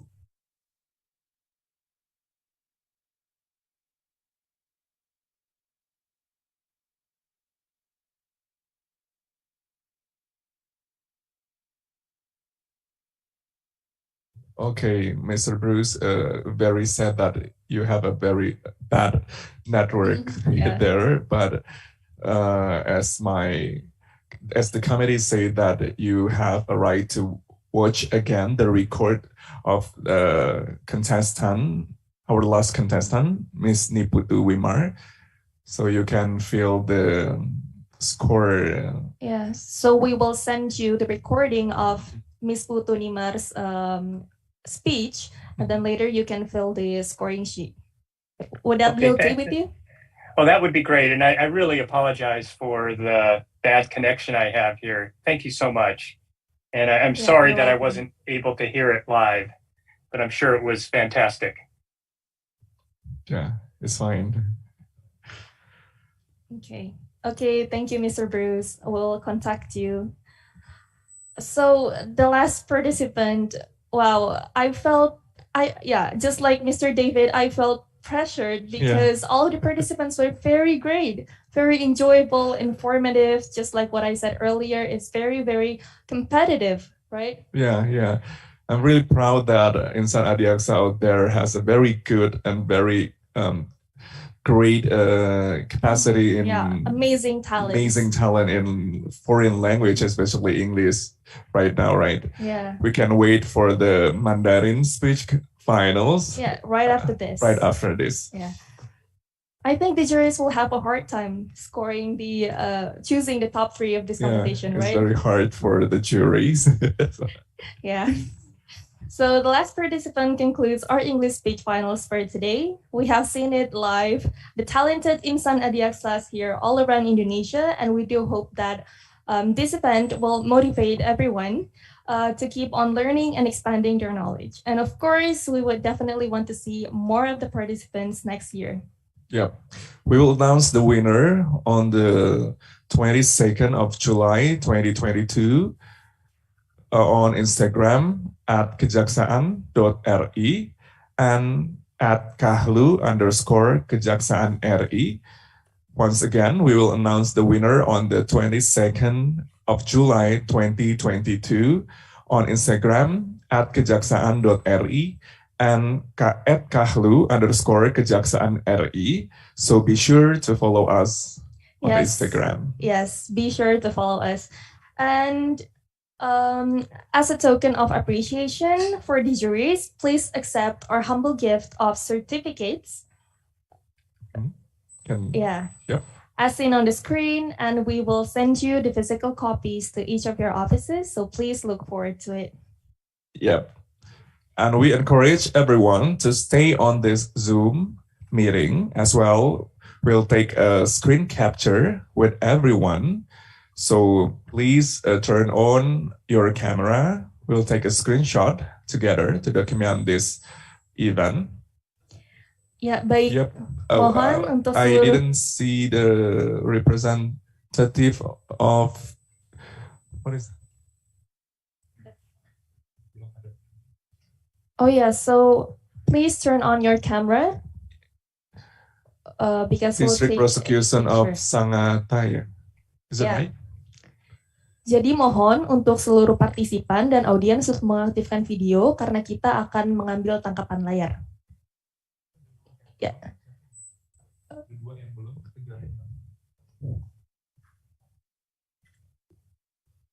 Okay, give you your best smile, the best of the best smile, because we will screenshot the screen in 1, 2, 3. Cheers. Again, in 1, 2, 3. Cheers. Okay, thank you so much everyone for watching us today, for joining us today. Although the English speech finals is over for today, but please stay tuned on this Zoom meeting because we still have a Mandarin speech finals right after we have lunch. Yes, that is Right. correct. So we'll be back for the Mandarin speech competitions and be sure to be there to support your favorite candidate. Yep, and salam adiaksa. Adiaksa.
Udah selesai tuh.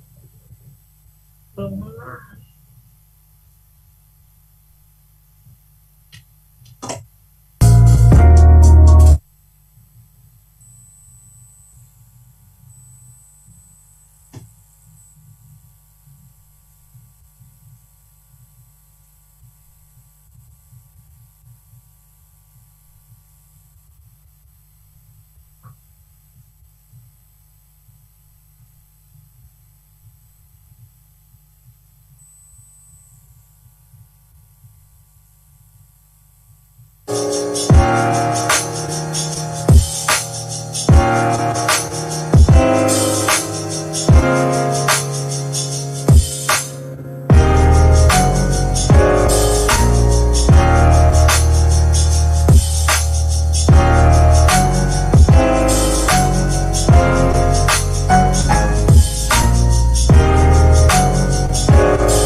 是有温暖的房间。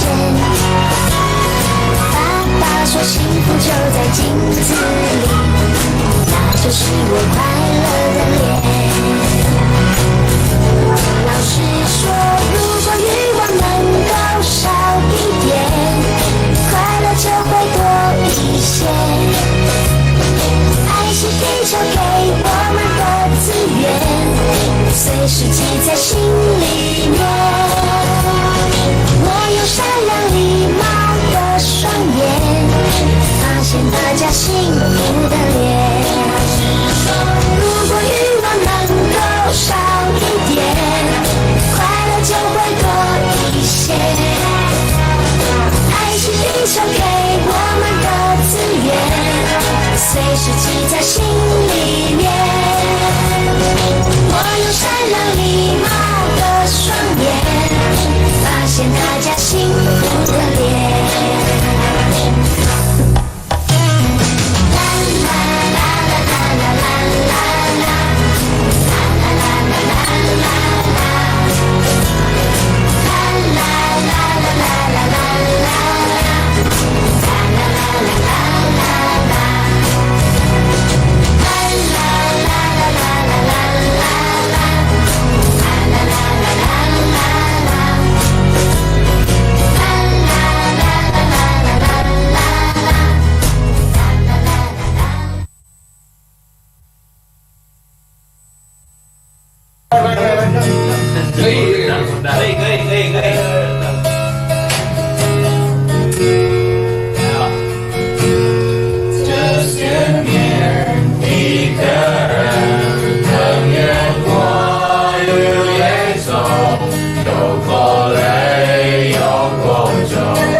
Cek satu dua.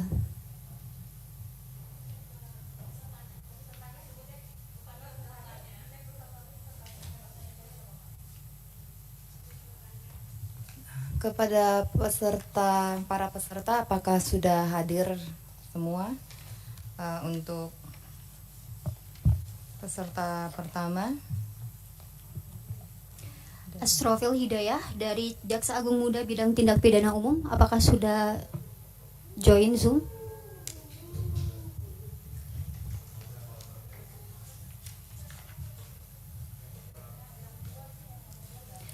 Peserta yang kedua, Anissa Nur Fadila dari Kejaksaan Tinggi Sulawesi Selatan.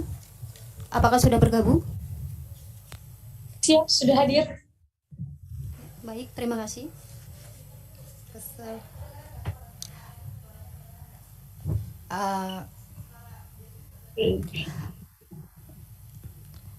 Anissa Nur Fadila, apakah suara saya terdengar? Siap, iya. Suaranya Mbak Anissa terlalu kecil, Mbak. Mungkin bisa dibesarkan volumenya kembali. Baik. Apakah suara saya sudah jelas, Ibu?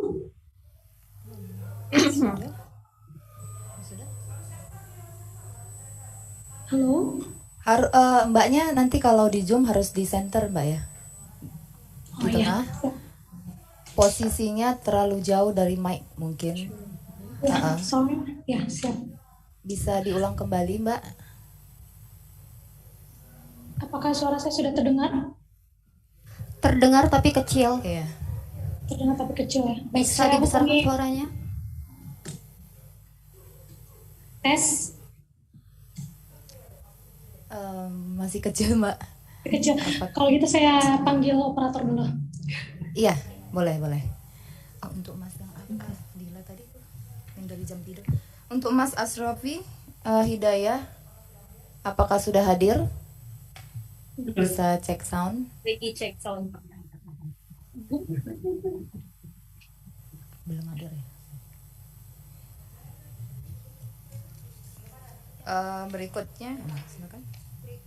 Berikutnya, peserta atas nama Deti Pera dari Jaksa Agung Muda Pembinaan. Apakah sudah hadir?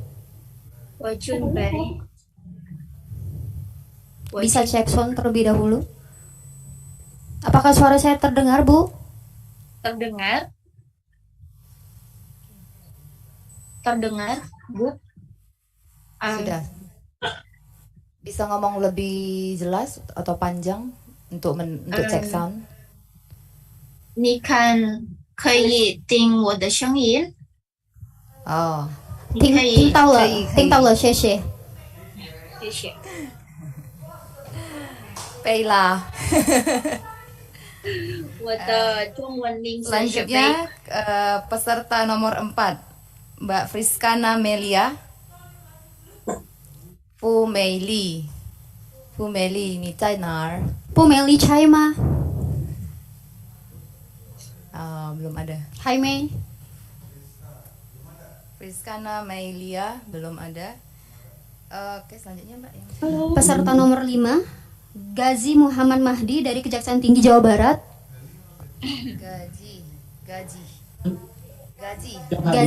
Gazi Muhammad Mahdi dari Kejaksaan Tinggi Jawa Barat. Apakah sudah bergabung? Siap, sudah. Oh, sudah. Oh, ya. Berdiri. Zoom-nya menggunakan nama apa? Saudara Gazi? Apakah suara saya terdengar? Siap, terdengar. Dengan nama KN Sumedang, izin. Oh, KN Sumedang, siap. Tadi udah terdengar sih katanya suara aku, Mas. Tadi kan Untuk udah para peserta, udah terdengar katanya. Oke, sepertinya udah, Mas. Atau Mas mau stand ini namanya aku atau Mas Gazi, bisa kedengaran suara saya? Aku sendiri ya. Gini kan. Jadi ini nanti aku aku ingat tuh. Mbak Deti, suara mic-nya bisa di-mute dulu? Mas Gazi, kedengaran suara saya? Siap, terdengar. Bisa tolong dipin Mas Gajinya. Oke, Mas nanti mau memberikan pidato berdiri ataukah duduk? Siap, berdiri. Berdiri. Oke. Pastikan saja suaranya terdengar ya, Mas ya. Bisa dites dulu, Mas? Baik. Tapi izin. Coba. Silakan. Izin Bu. Assalamualaikum. Oh, suaranya ini agak terdengar jauh. Bisa diperbaiki dulu nggak Mas supaya kedengaran? Di majuan aja, maju lagi. Coba. Silakan coba Mas, tes suara. Izin tes. Assalamualaikum. Gema ya. Nggak ada mic ya? Mic. Sayang suaranya nggak kedengeran Mas. Izin Bu, siap.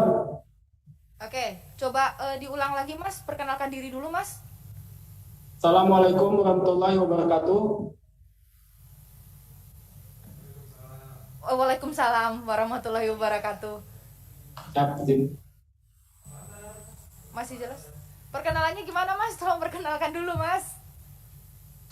Mas Gaji dari mana?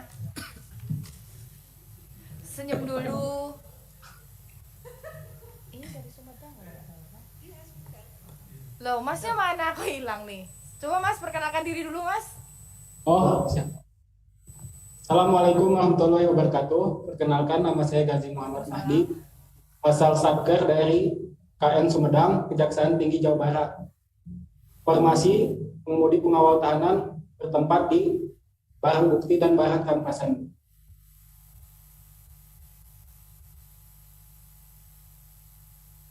Mas, ini suaranya kan terdengar jauh dari kami.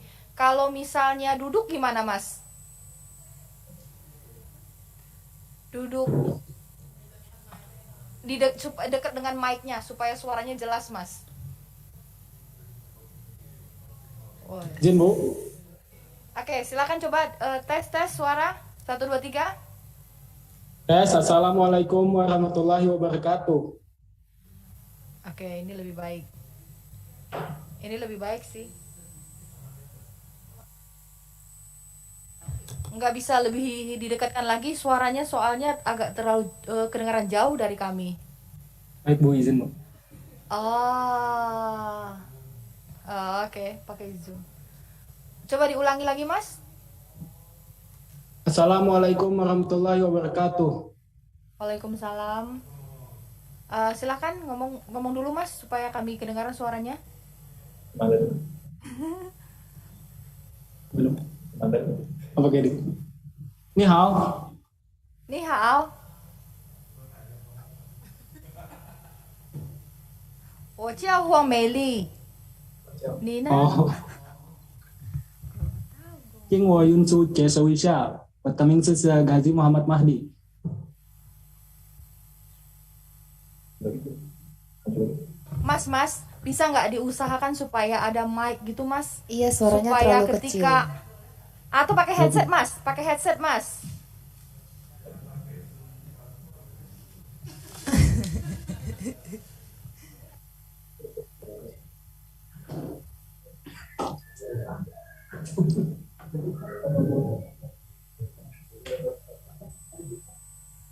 Tes.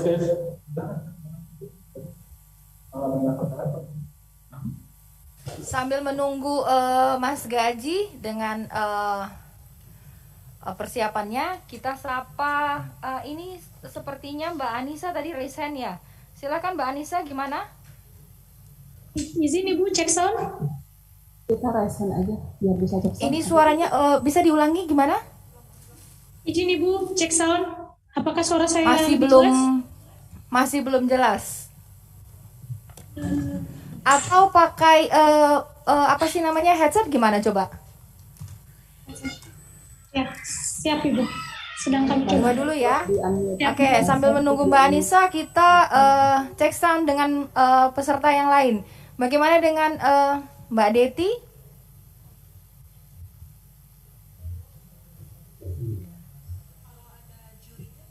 Xiao hao. Oke, sudah jelas suara Mbak Deti. Xie. Resen, bisa nggak resen? Mbak Fumeili, tolong operator di Zoom Friskana Meliana. Melia. Xiao hao. Halo. Mbak Fumeili. 我的声音好了吗？ Suaranya kecil, Mbak. 哦，等你。 Suaranya masih kecil. 下午好，我的声音听到了吗？听到了，但是很小。哦，很小，kecil, suaranya kecil banget. Suaranya masih kurang jelas, Mbak. Bisa dipakai headset atau bagaimana supaya jelas? Karena di sini kurang jelas dengan kami.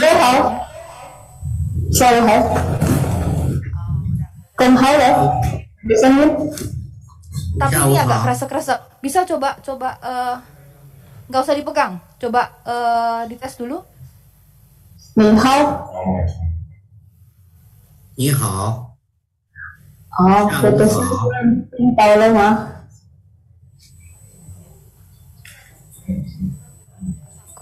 kurang jelas, Mbak, sedikit pecah dia.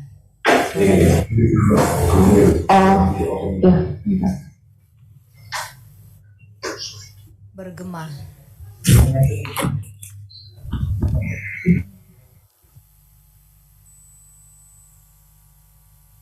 Mas Asrofi sudah bergabung dengan kami, bisa cek sound? Mohon izin, saya sudah bergabung. Apakah suara saya terdengar? Oke, loud and clear. Thank you. Oh.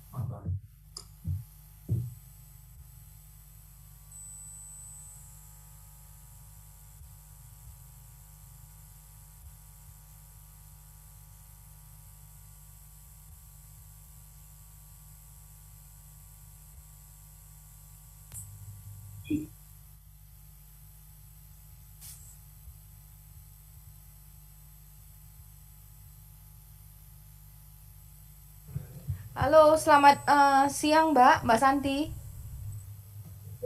Halo.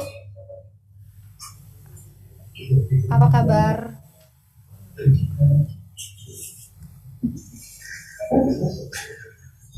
Halo, apakah suara saya sudah terdengar jelas?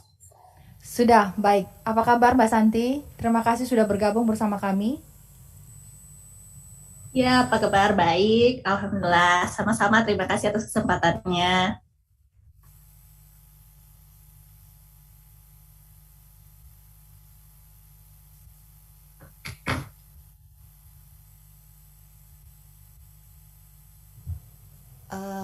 Ibu Pusanti Ding, 你的中文名字是谁呀？韩善梅。韩善梅。韩善梅。我的名字是黄美华。你好，黄美华。你好，很高兴认识你。我也非常谢谢。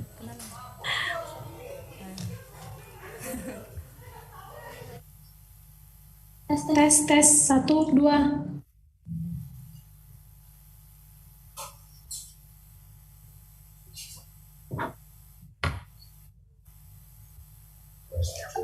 Tangannya di lower hand.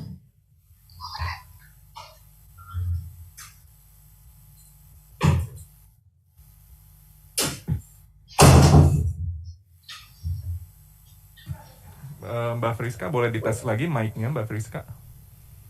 Oke, halo, apakah suara saya sudah bisa terdengar dengan jelas?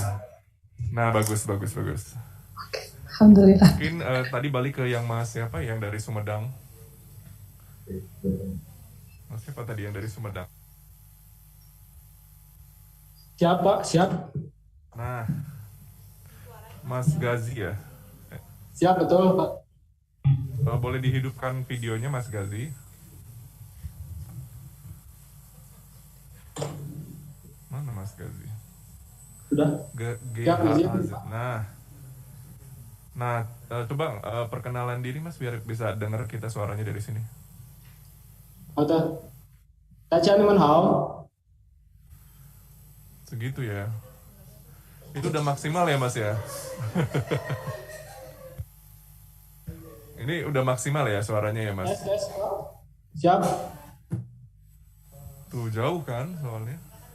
Soalnya suaranya jauh, jadi takutnya nanti penilaiannya jadi nggak optimal. Tadi udah bagus loh dinaikin gitu. Terus. Yup, op. Oke. Nah, coba perkenalan lagi Mas Gazi. Mas Gazi, apa kabar di sana?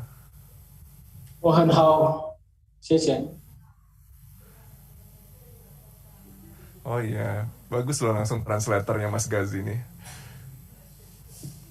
Oh, tulisannya lagi.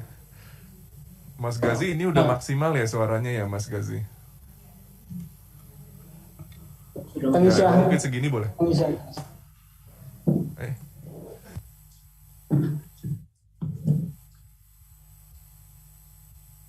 Sebetulnya tadi Mas Gazi bagus berdiri ya posisinya, cuman emang mic-nya jadi kecil gitu.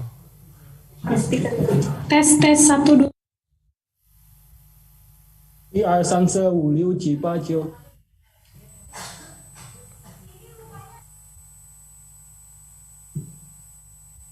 Mas Gazi sama Mas Hardiono ya di sana.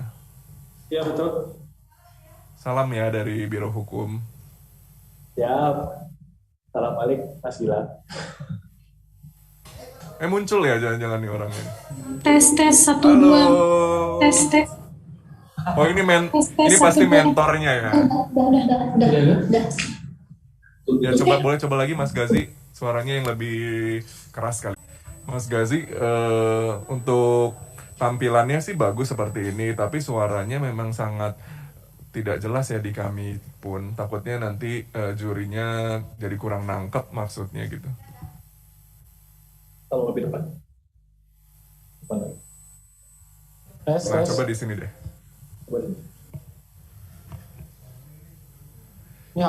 Coba suaranya.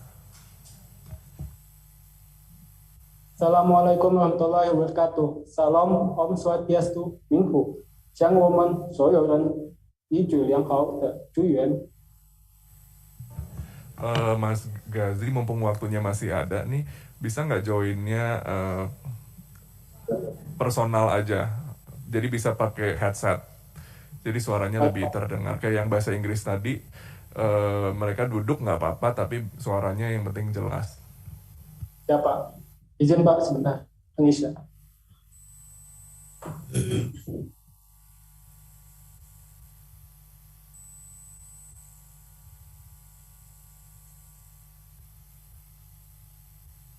Asrofil Hidayat.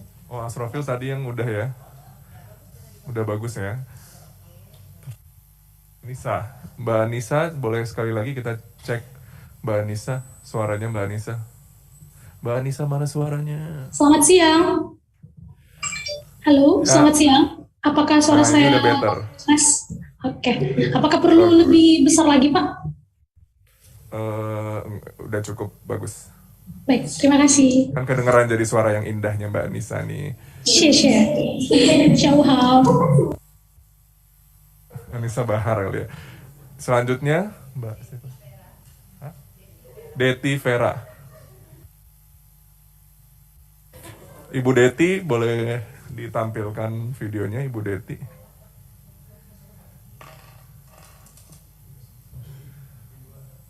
Oh itu Bu Deti tadi sepertinya suaranya udah jelas ya. Bu Deti dari pembinaan.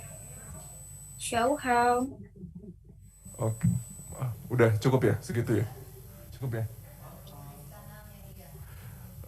Selanjutnya Friskana Melia. Itunya kan linknya kan Mas ya? Ini di streaming YouTube. Kayaknya iya Mas, ini Mas. Aku tadi dapat dari Mbak Kris. Nah, Friska. Nah, Ibu Friska, halo. Halo, apakah suara saya terdengar jelas? Terdengar jelas, Bu. Semoga sukses. 好的，谢谢顾里我。 Bapak Ibu mohon untuk peserta terutama agar name yang dipakai di ID-nya adalah nama peserta, kemudian diikuti dari asal kejaksaan tingginya. Biar nanti operatornya gampang buat carinya.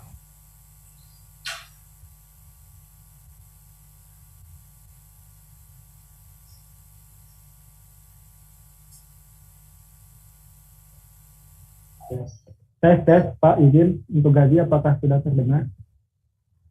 Nah, Mas Gazi, videonya boleh ditayangkan, Mas Gazi. Ya, Pak, izin. Nah, coba ngomong yang agak panjang lagi, Mas Gazi. Mas Gazi, kumaha damang? Alhamdulillah, damang.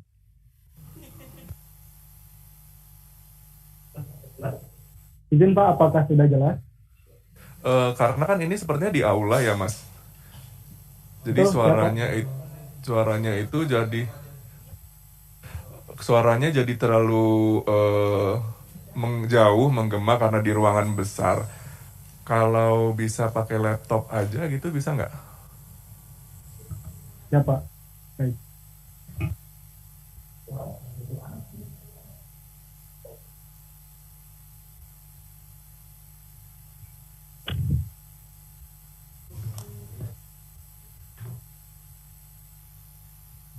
Tinh Trung先生，你猜吗？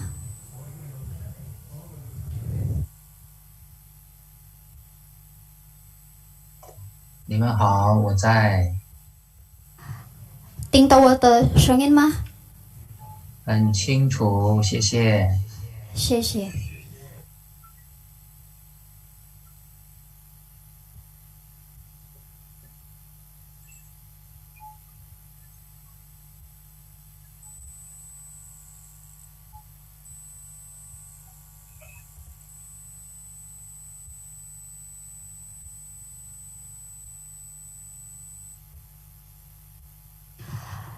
Para peserta, apakah juri dari Hubei University, Pak Tingchong, suaranya terdengar? Ya, 很清楚。Oh ya, jika terdengar, tolong raise hand aja. Terima kasih. 不好意思，您的声音不太清楚。我的声音不清楚是吗？听不见吗？是小了还是？现在 OK 了，现在 OK 了。哦，刚才没有使劲说是吧？好。Tingchong 先生，你听讲saya的声音吗？没有问题，很清楚。OK，谢谢。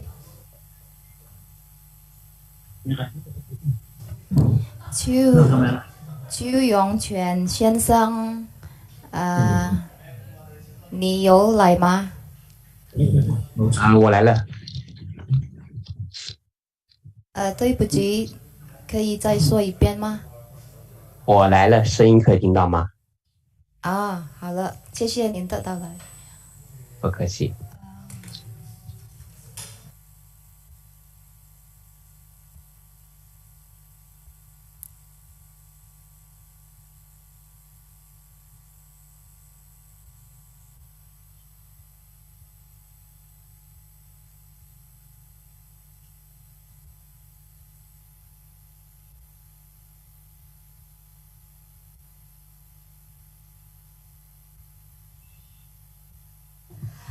菲尼，你猜吗？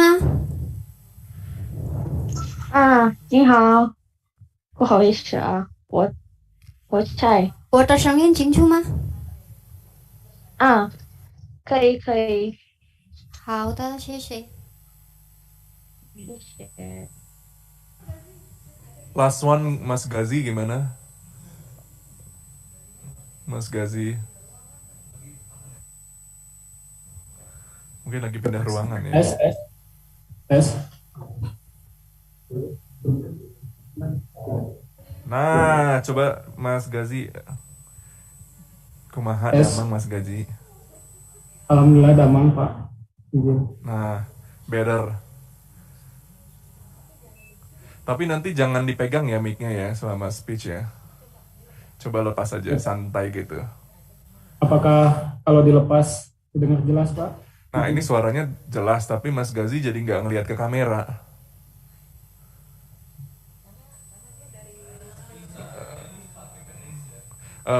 Jadi Mas Gazi lihatnya tetap ke kamera yang kantor, yang Zoom kantor. Nah, mic-nya biarin aja gitu.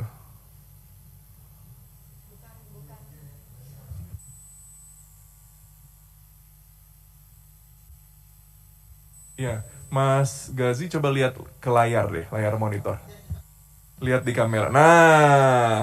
Nah ini kita lihat jelas, suaranya juga udah lumayan jelas. Good luck ya Mas Gazi. Siapa? Sheshe. Sheshe.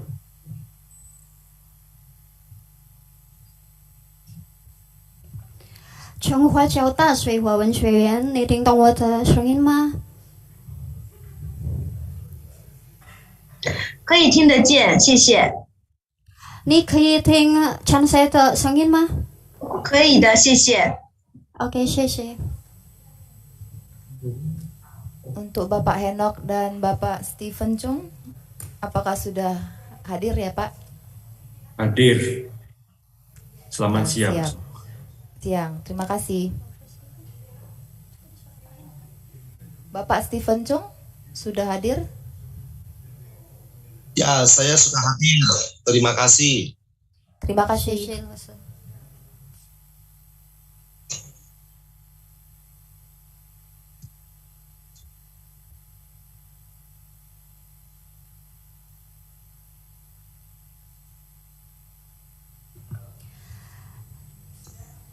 Selamat siang, hadiri.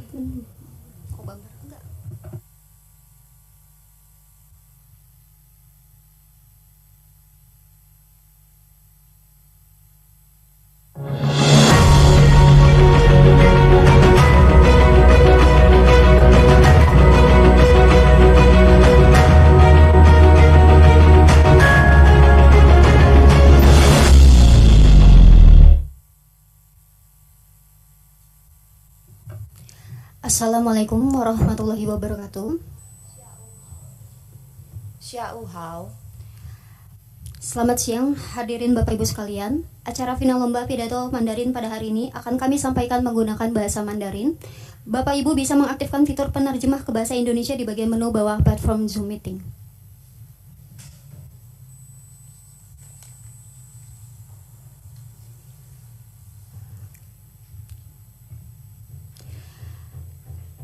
请允许我介绍 Jaksa Agung Muda Tindak Pidana Umum 先生2级、3级、4级官员和印尼中检察长办公室的工作人员，评委、受邀嘉宾和印尼各地的中文演讲比赛的参赛者，欢迎来到中文演讲决赛。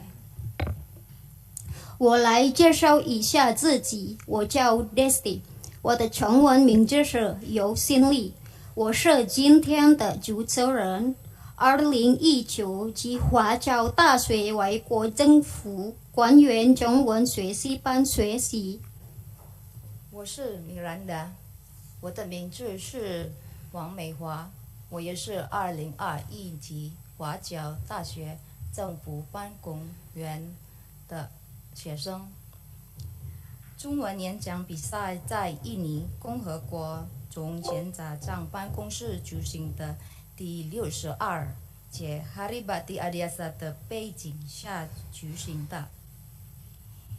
今年首次举办中文演讲比赛。首先，我们向出席本次活动的受邀嘉宾致以问候，欢迎华侨大学华文学院的领导、副院长、原书记、谢院长，欢迎光临。谢谢。接下来欢迎印尼华侨代表 Henok Pradana 先生。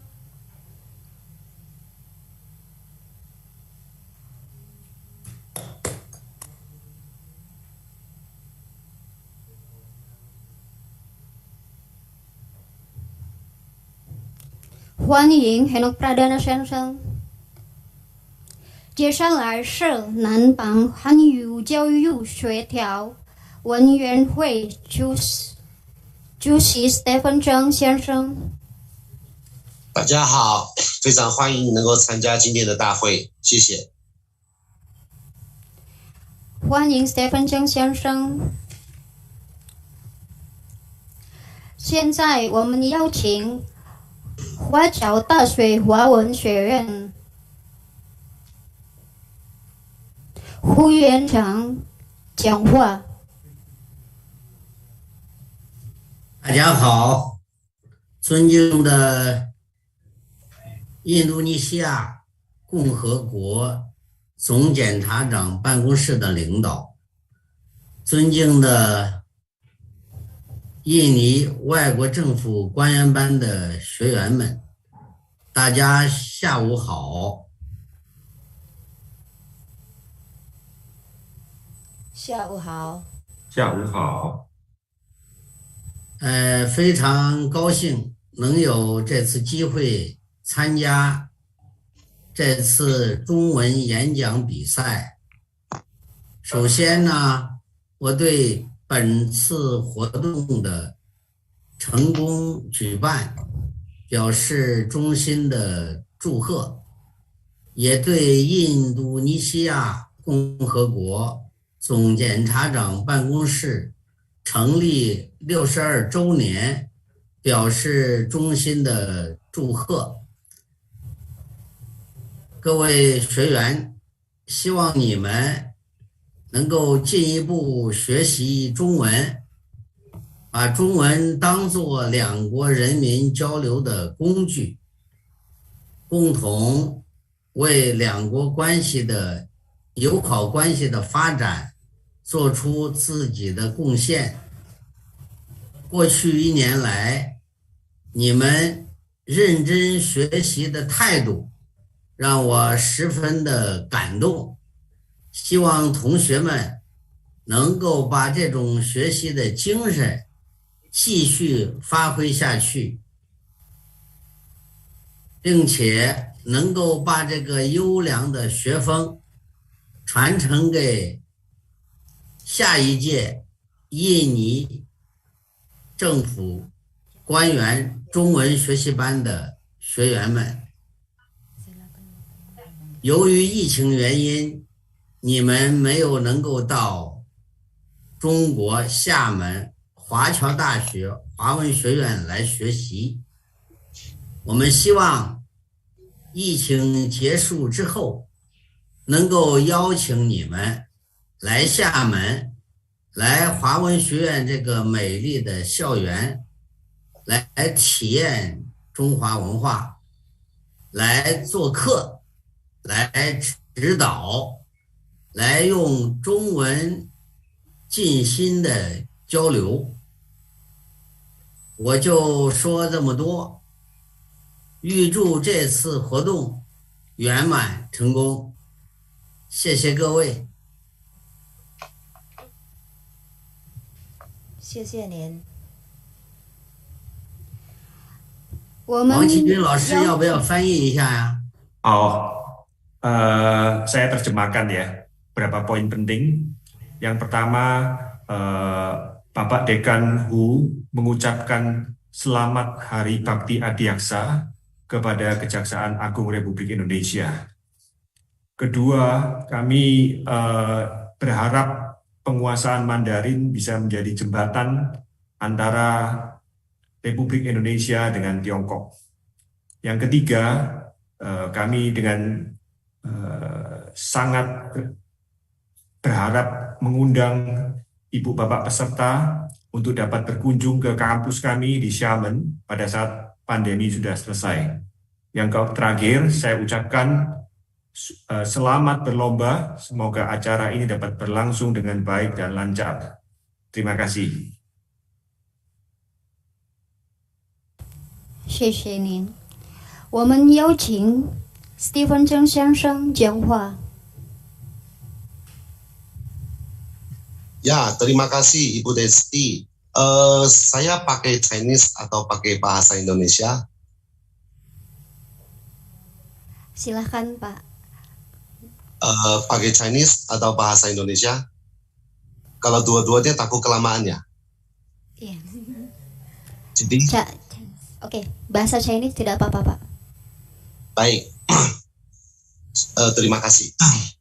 尊敬的各位印尼中央检察院的领导，各位大会评委，以及参加今日中文演讲比赛来自全印尼的优秀检察官们，大家下午好。非常高兴，也非常感动，可以看到今日各位参赛者的优秀表现，在我们为印尼中央检察院庆生的同时，也可以展现出印尼检察官对国际第二语言，也就是汉语的掌握。回想起2017年，刘万福检察官爸爸安德烈斯蒂亚万首次将中文研习介绍到中央检察院，历经2年的努力，最后于2019年8月成功邀请到南榜省检察院院长、中央检察院教育培训部主任以及法律部主任3位领导出访中国广西，并于同年9月顺利将10位来自全印尼的优秀检察官保送到中国福建华侨大学进行为期1年的中文研修。一直到今天，看到比赛中来自全国各地检察官中文素质的良好表现，我个人心中感到无比的振奋。这几年纵使疫情肆虐，但印尼检察官始终没有将中文研习搁下，在所有不利的客观条件下，依然持续学习乃至展现出今日的不凡水平。在场的所有参赛者都是我们印尼的骄傲。于此，在我们为中央检察院庆生以及为参赛检察官优秀的表现喝彩的同时，个人要将自己心中最大的感谢献给刘万福检察官爸爸安德烈斯蒂亚万。正是刘万福检察官这几年于各地不断积极无私的推动，才达到今日如此傲人的成绩。感谢您，刘万福检察官。期待在各位领导的提携以及所有检察官的共同努力之下，印尼中央检察院内国际第二语言，也就是汉语的发展将提升至另一个辉煌的层面。谢谢大家。谢谢先生。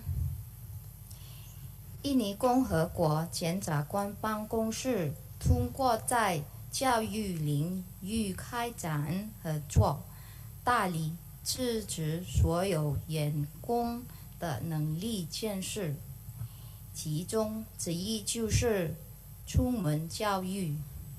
我们很自豪地宣布，Adiaksa Muda 目前正在中国4所顶尖大学学习，分别是华中师范大学、电子科技大学、西安外国语大学和华侨大学。2019年底，印尼共和国检察院派Adiaksa Muda来华学习，让我们来看吧。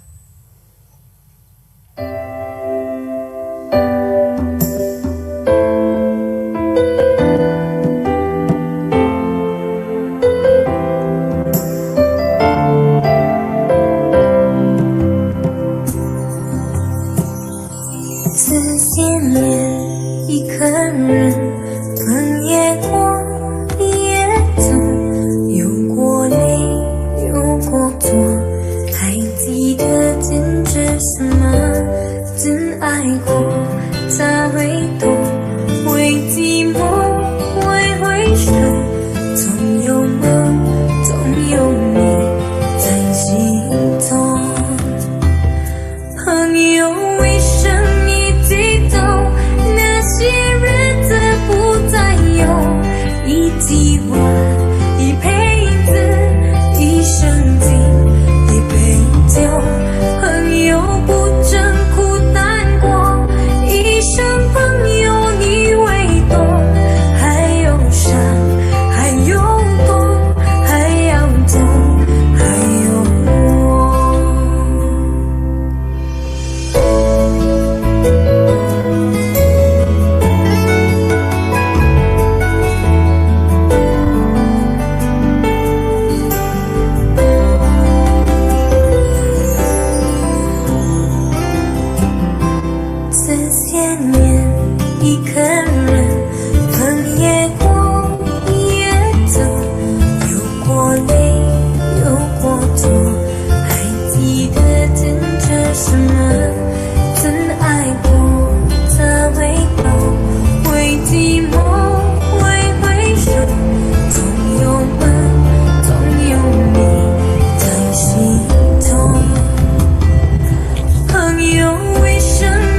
我们一起见证了阿迪亚萨穆达在前往中国学习之前介绍了简报。现在我们看看阿迪亚萨穆达在中国的活动是如何吸取经验的。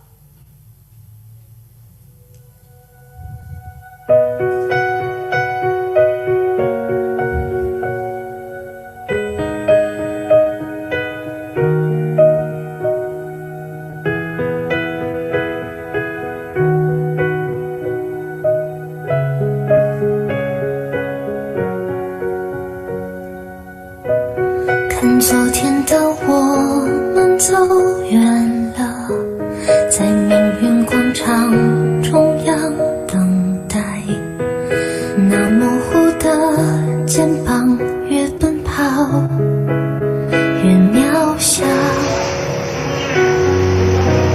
从紧并肩膀前的伙伴。Perjuangan seorang bapak beli koper buat anaknya di Indonesia. Oh, dipanggul-panggul demi si buah hati. Aku harus begini. Ber 20 ber. 我只能奔跑，我多害怕，黑暗中跌倒。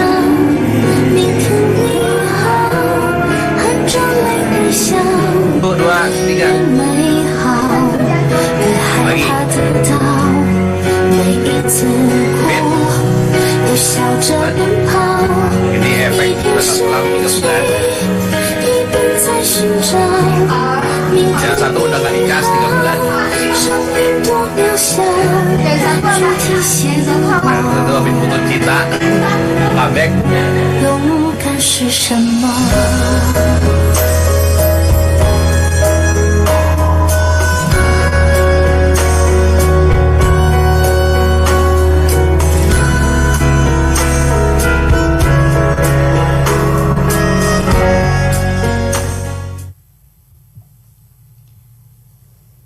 不行的是，在疫情期间必须以线上方式进行学习。然而，疫情并没有挫伤阿迪亚萨穆达的学习热情，检查书更有创意。大家好奇吗？一起来看看吧。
我们代表学生们向首席检察官和所有支持 Adiasa Goes to China 的人们表示最深切的感谢，当然还有老师们。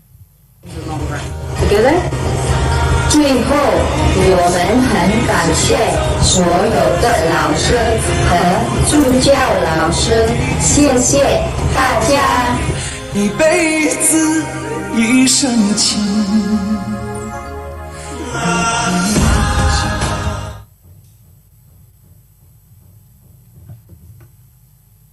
女士们、先生们，最后让我们开始中文演讲比赛吧。来自印尼各地总检察长办公室的11人参加了此季比赛。在11名选手中，6名通过了初赛，进入决赛。首先，让我们阅读演讲比赛的规则。nanti paragrafnya ditayang setelah selesai. 演讲期间将评估5件事：1. 声调；2. 表达；3. 词汇；4. 内容；5. 外观。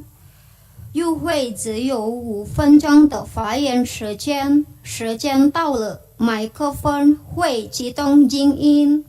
每位参赛者将由一位评委给出一个问题。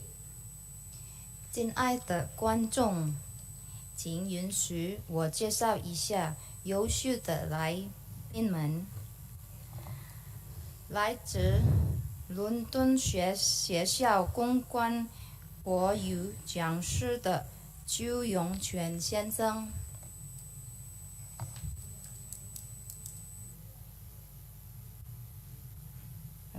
周永全先生，大家好。谢谢您的光临。接下来是印尼华人学会教育部负责人卜山蒂丁女士，谢谢您的到来。你好。你好，好美丽。你好。最后是湖北中医药大学代表丁聪先生。大家好。你好。谢谢。谢谢先生光临。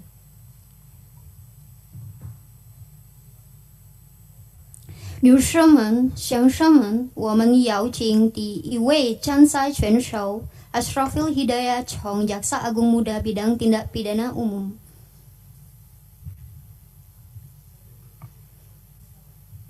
好，请你准备，你有5分钟的发言时间。准备好了吗？好，我准备好了。OK， 现在开始。好，尊敬的各位评委老师，大家下午好。首先，我来介绍一下我自己，我叫 Asrafil Hidayah， 我的中文名字是欧飞，欧洲的欧，飞机的飞。我今年很高兴能参加印尼检察官62周年的中文演讲比赛。今年的中文演讲比赛题目是法律决定性走向经济复苏的人文主义。法律决定性是一种原则，即法律必须对基础地明确，以便他们可以根据现有规则调整自己的行为，从而使国家在行使权利时不会任意。法律决定性意味着法律和法院判决必须公开，法律和法院判决必须清晰明确。法律在国家经济发展中的作用是不容忽视的，所以很明显，如果一个国家的法律条件有效，那么经济发展就容易实施。如果法律不能发挥作用，势必会对经济发展产生负面的影响。这个条件当然也适用于印尼正在积极进行经济发展的国家。由此，印度尼西亚想要2件事：第一，希望法律发挥作用；第二，法律能够发挥作用，经济发展就容易实现。法律决定性肯定会影响印尼经济的发展，在印度尼西亚需要通过法律规范某个方面以实际合法，换句话说，不违反法律。为了使法律能够为经济行为者提供法律确定性方面发挥作用，政府有责任通过回应和跟进经济专家的意愿，使法律具有权威性，从而希望未来法律能够发挥引导作用和营造经济领域的良好氛围。法律决定性的问题必须按照人文主义解决，这意味着它不仅在法庭上完整，而且在印尼检察官还有回复性司法。回复性司法也是一种法律决定性之一，因为即使没有经过审判，案件仍然可以解决。希望高级检察官以人文方式的法律决定性，能够增加公众和世界对印度尼西亚政府和执法系统的信任。当公众和世界对印度尼西亚有信任时，投资者会毫不犹豫在印度尼西亚投资。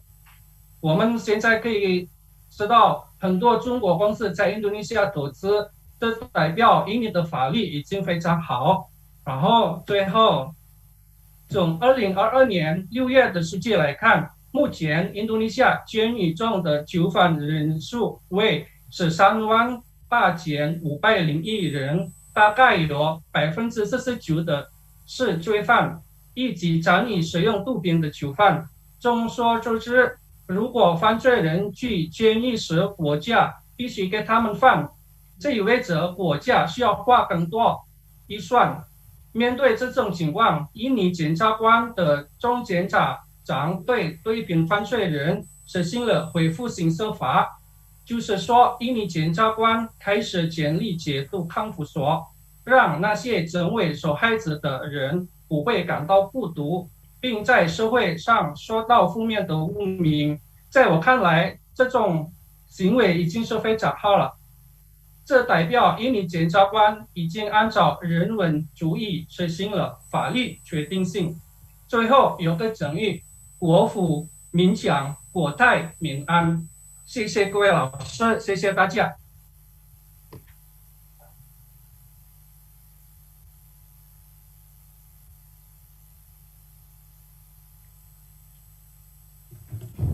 好的，这是第一位选手的演讲。我们邀请评审团金永权向第一位选手提问。1号选手这边我问一个问题就是说，稍等一下，刚才在你的演讲中提到的法律的确定性是指什么？谢谢。好，谢谢老师的问题。我在演讲中提到的法律决定性是恢复性司法。恢复性司法是什么？目前在印尼检察官就是如果有一个案件，然后这个案件是不是非常大的案件，可以沟通解决，然后我们就不用去法庭完整，就是我们可以受害者和告诉的人可以一起沟通，然后一起解决问题，就是不需要去法庭。好，谢谢1号选手的回答，回答不错谢谢。好的，现在我们有请第2位选手Yasinta Vini Mandai 从Kejaksaan Tinggi Sulawesi Utara。Yasinta Vini Mandai， 你准备好了吗？我准备好了。好了。各位尊敬的可以吗？等一下。你准备？好了。请你有5分钟的发言时间，你开始吧。好，各位尊敬的领导、评委老师们，大家上午好。我叫雅辛达菲尼曼迪，我的中文名字叫菲尼，我来自非苏拉威西省梅纳多。我是一名公务员，在高级非苏拉威西检察官办公室发展部门综合科。我的工作是准备财务报表。根据印度尼西亚共和国检察官办公室的2021年第11号法律规定，检察院是政府机构，依法在检察和其他领域行使国家权力。检察官办公室是一个行使国家权力的国家机构。检察官办公室是履行职责和权限的基础，旨在保持检察官政策的统一性，使其在从检察长的思想、行为和工作领导中表现出统一的特点。作为执法机构之一，检察院主要在维护法治、保护公共利益、维护人权和根除腐败、勾结和裙带关系方面发挥更大的作用。执法对于规范社区生活的方方面面非常重要，小到每一个社区组织，上到政府机关，没有人能摆脱法律的束缚。在履行职责时，检察官办公室在国家的执法中发挥着核心作用。从检察长办公室有从检察长领导管辖权，遍布印度尼西亚的34个高等法院。为了建立一个以印尼建国五项原则为基础的公正和繁荣的社会，印度尼西亚的法律必须能够保障社会发展及其社会活动所有方面都得到法律的支持。检察官办公室作为执法机构，恪守信念，力求为整个社区做到最好，通过各种专心提供人道法律的服务，例如建立、恢复、行使律师服务、土地黑手党举报热线、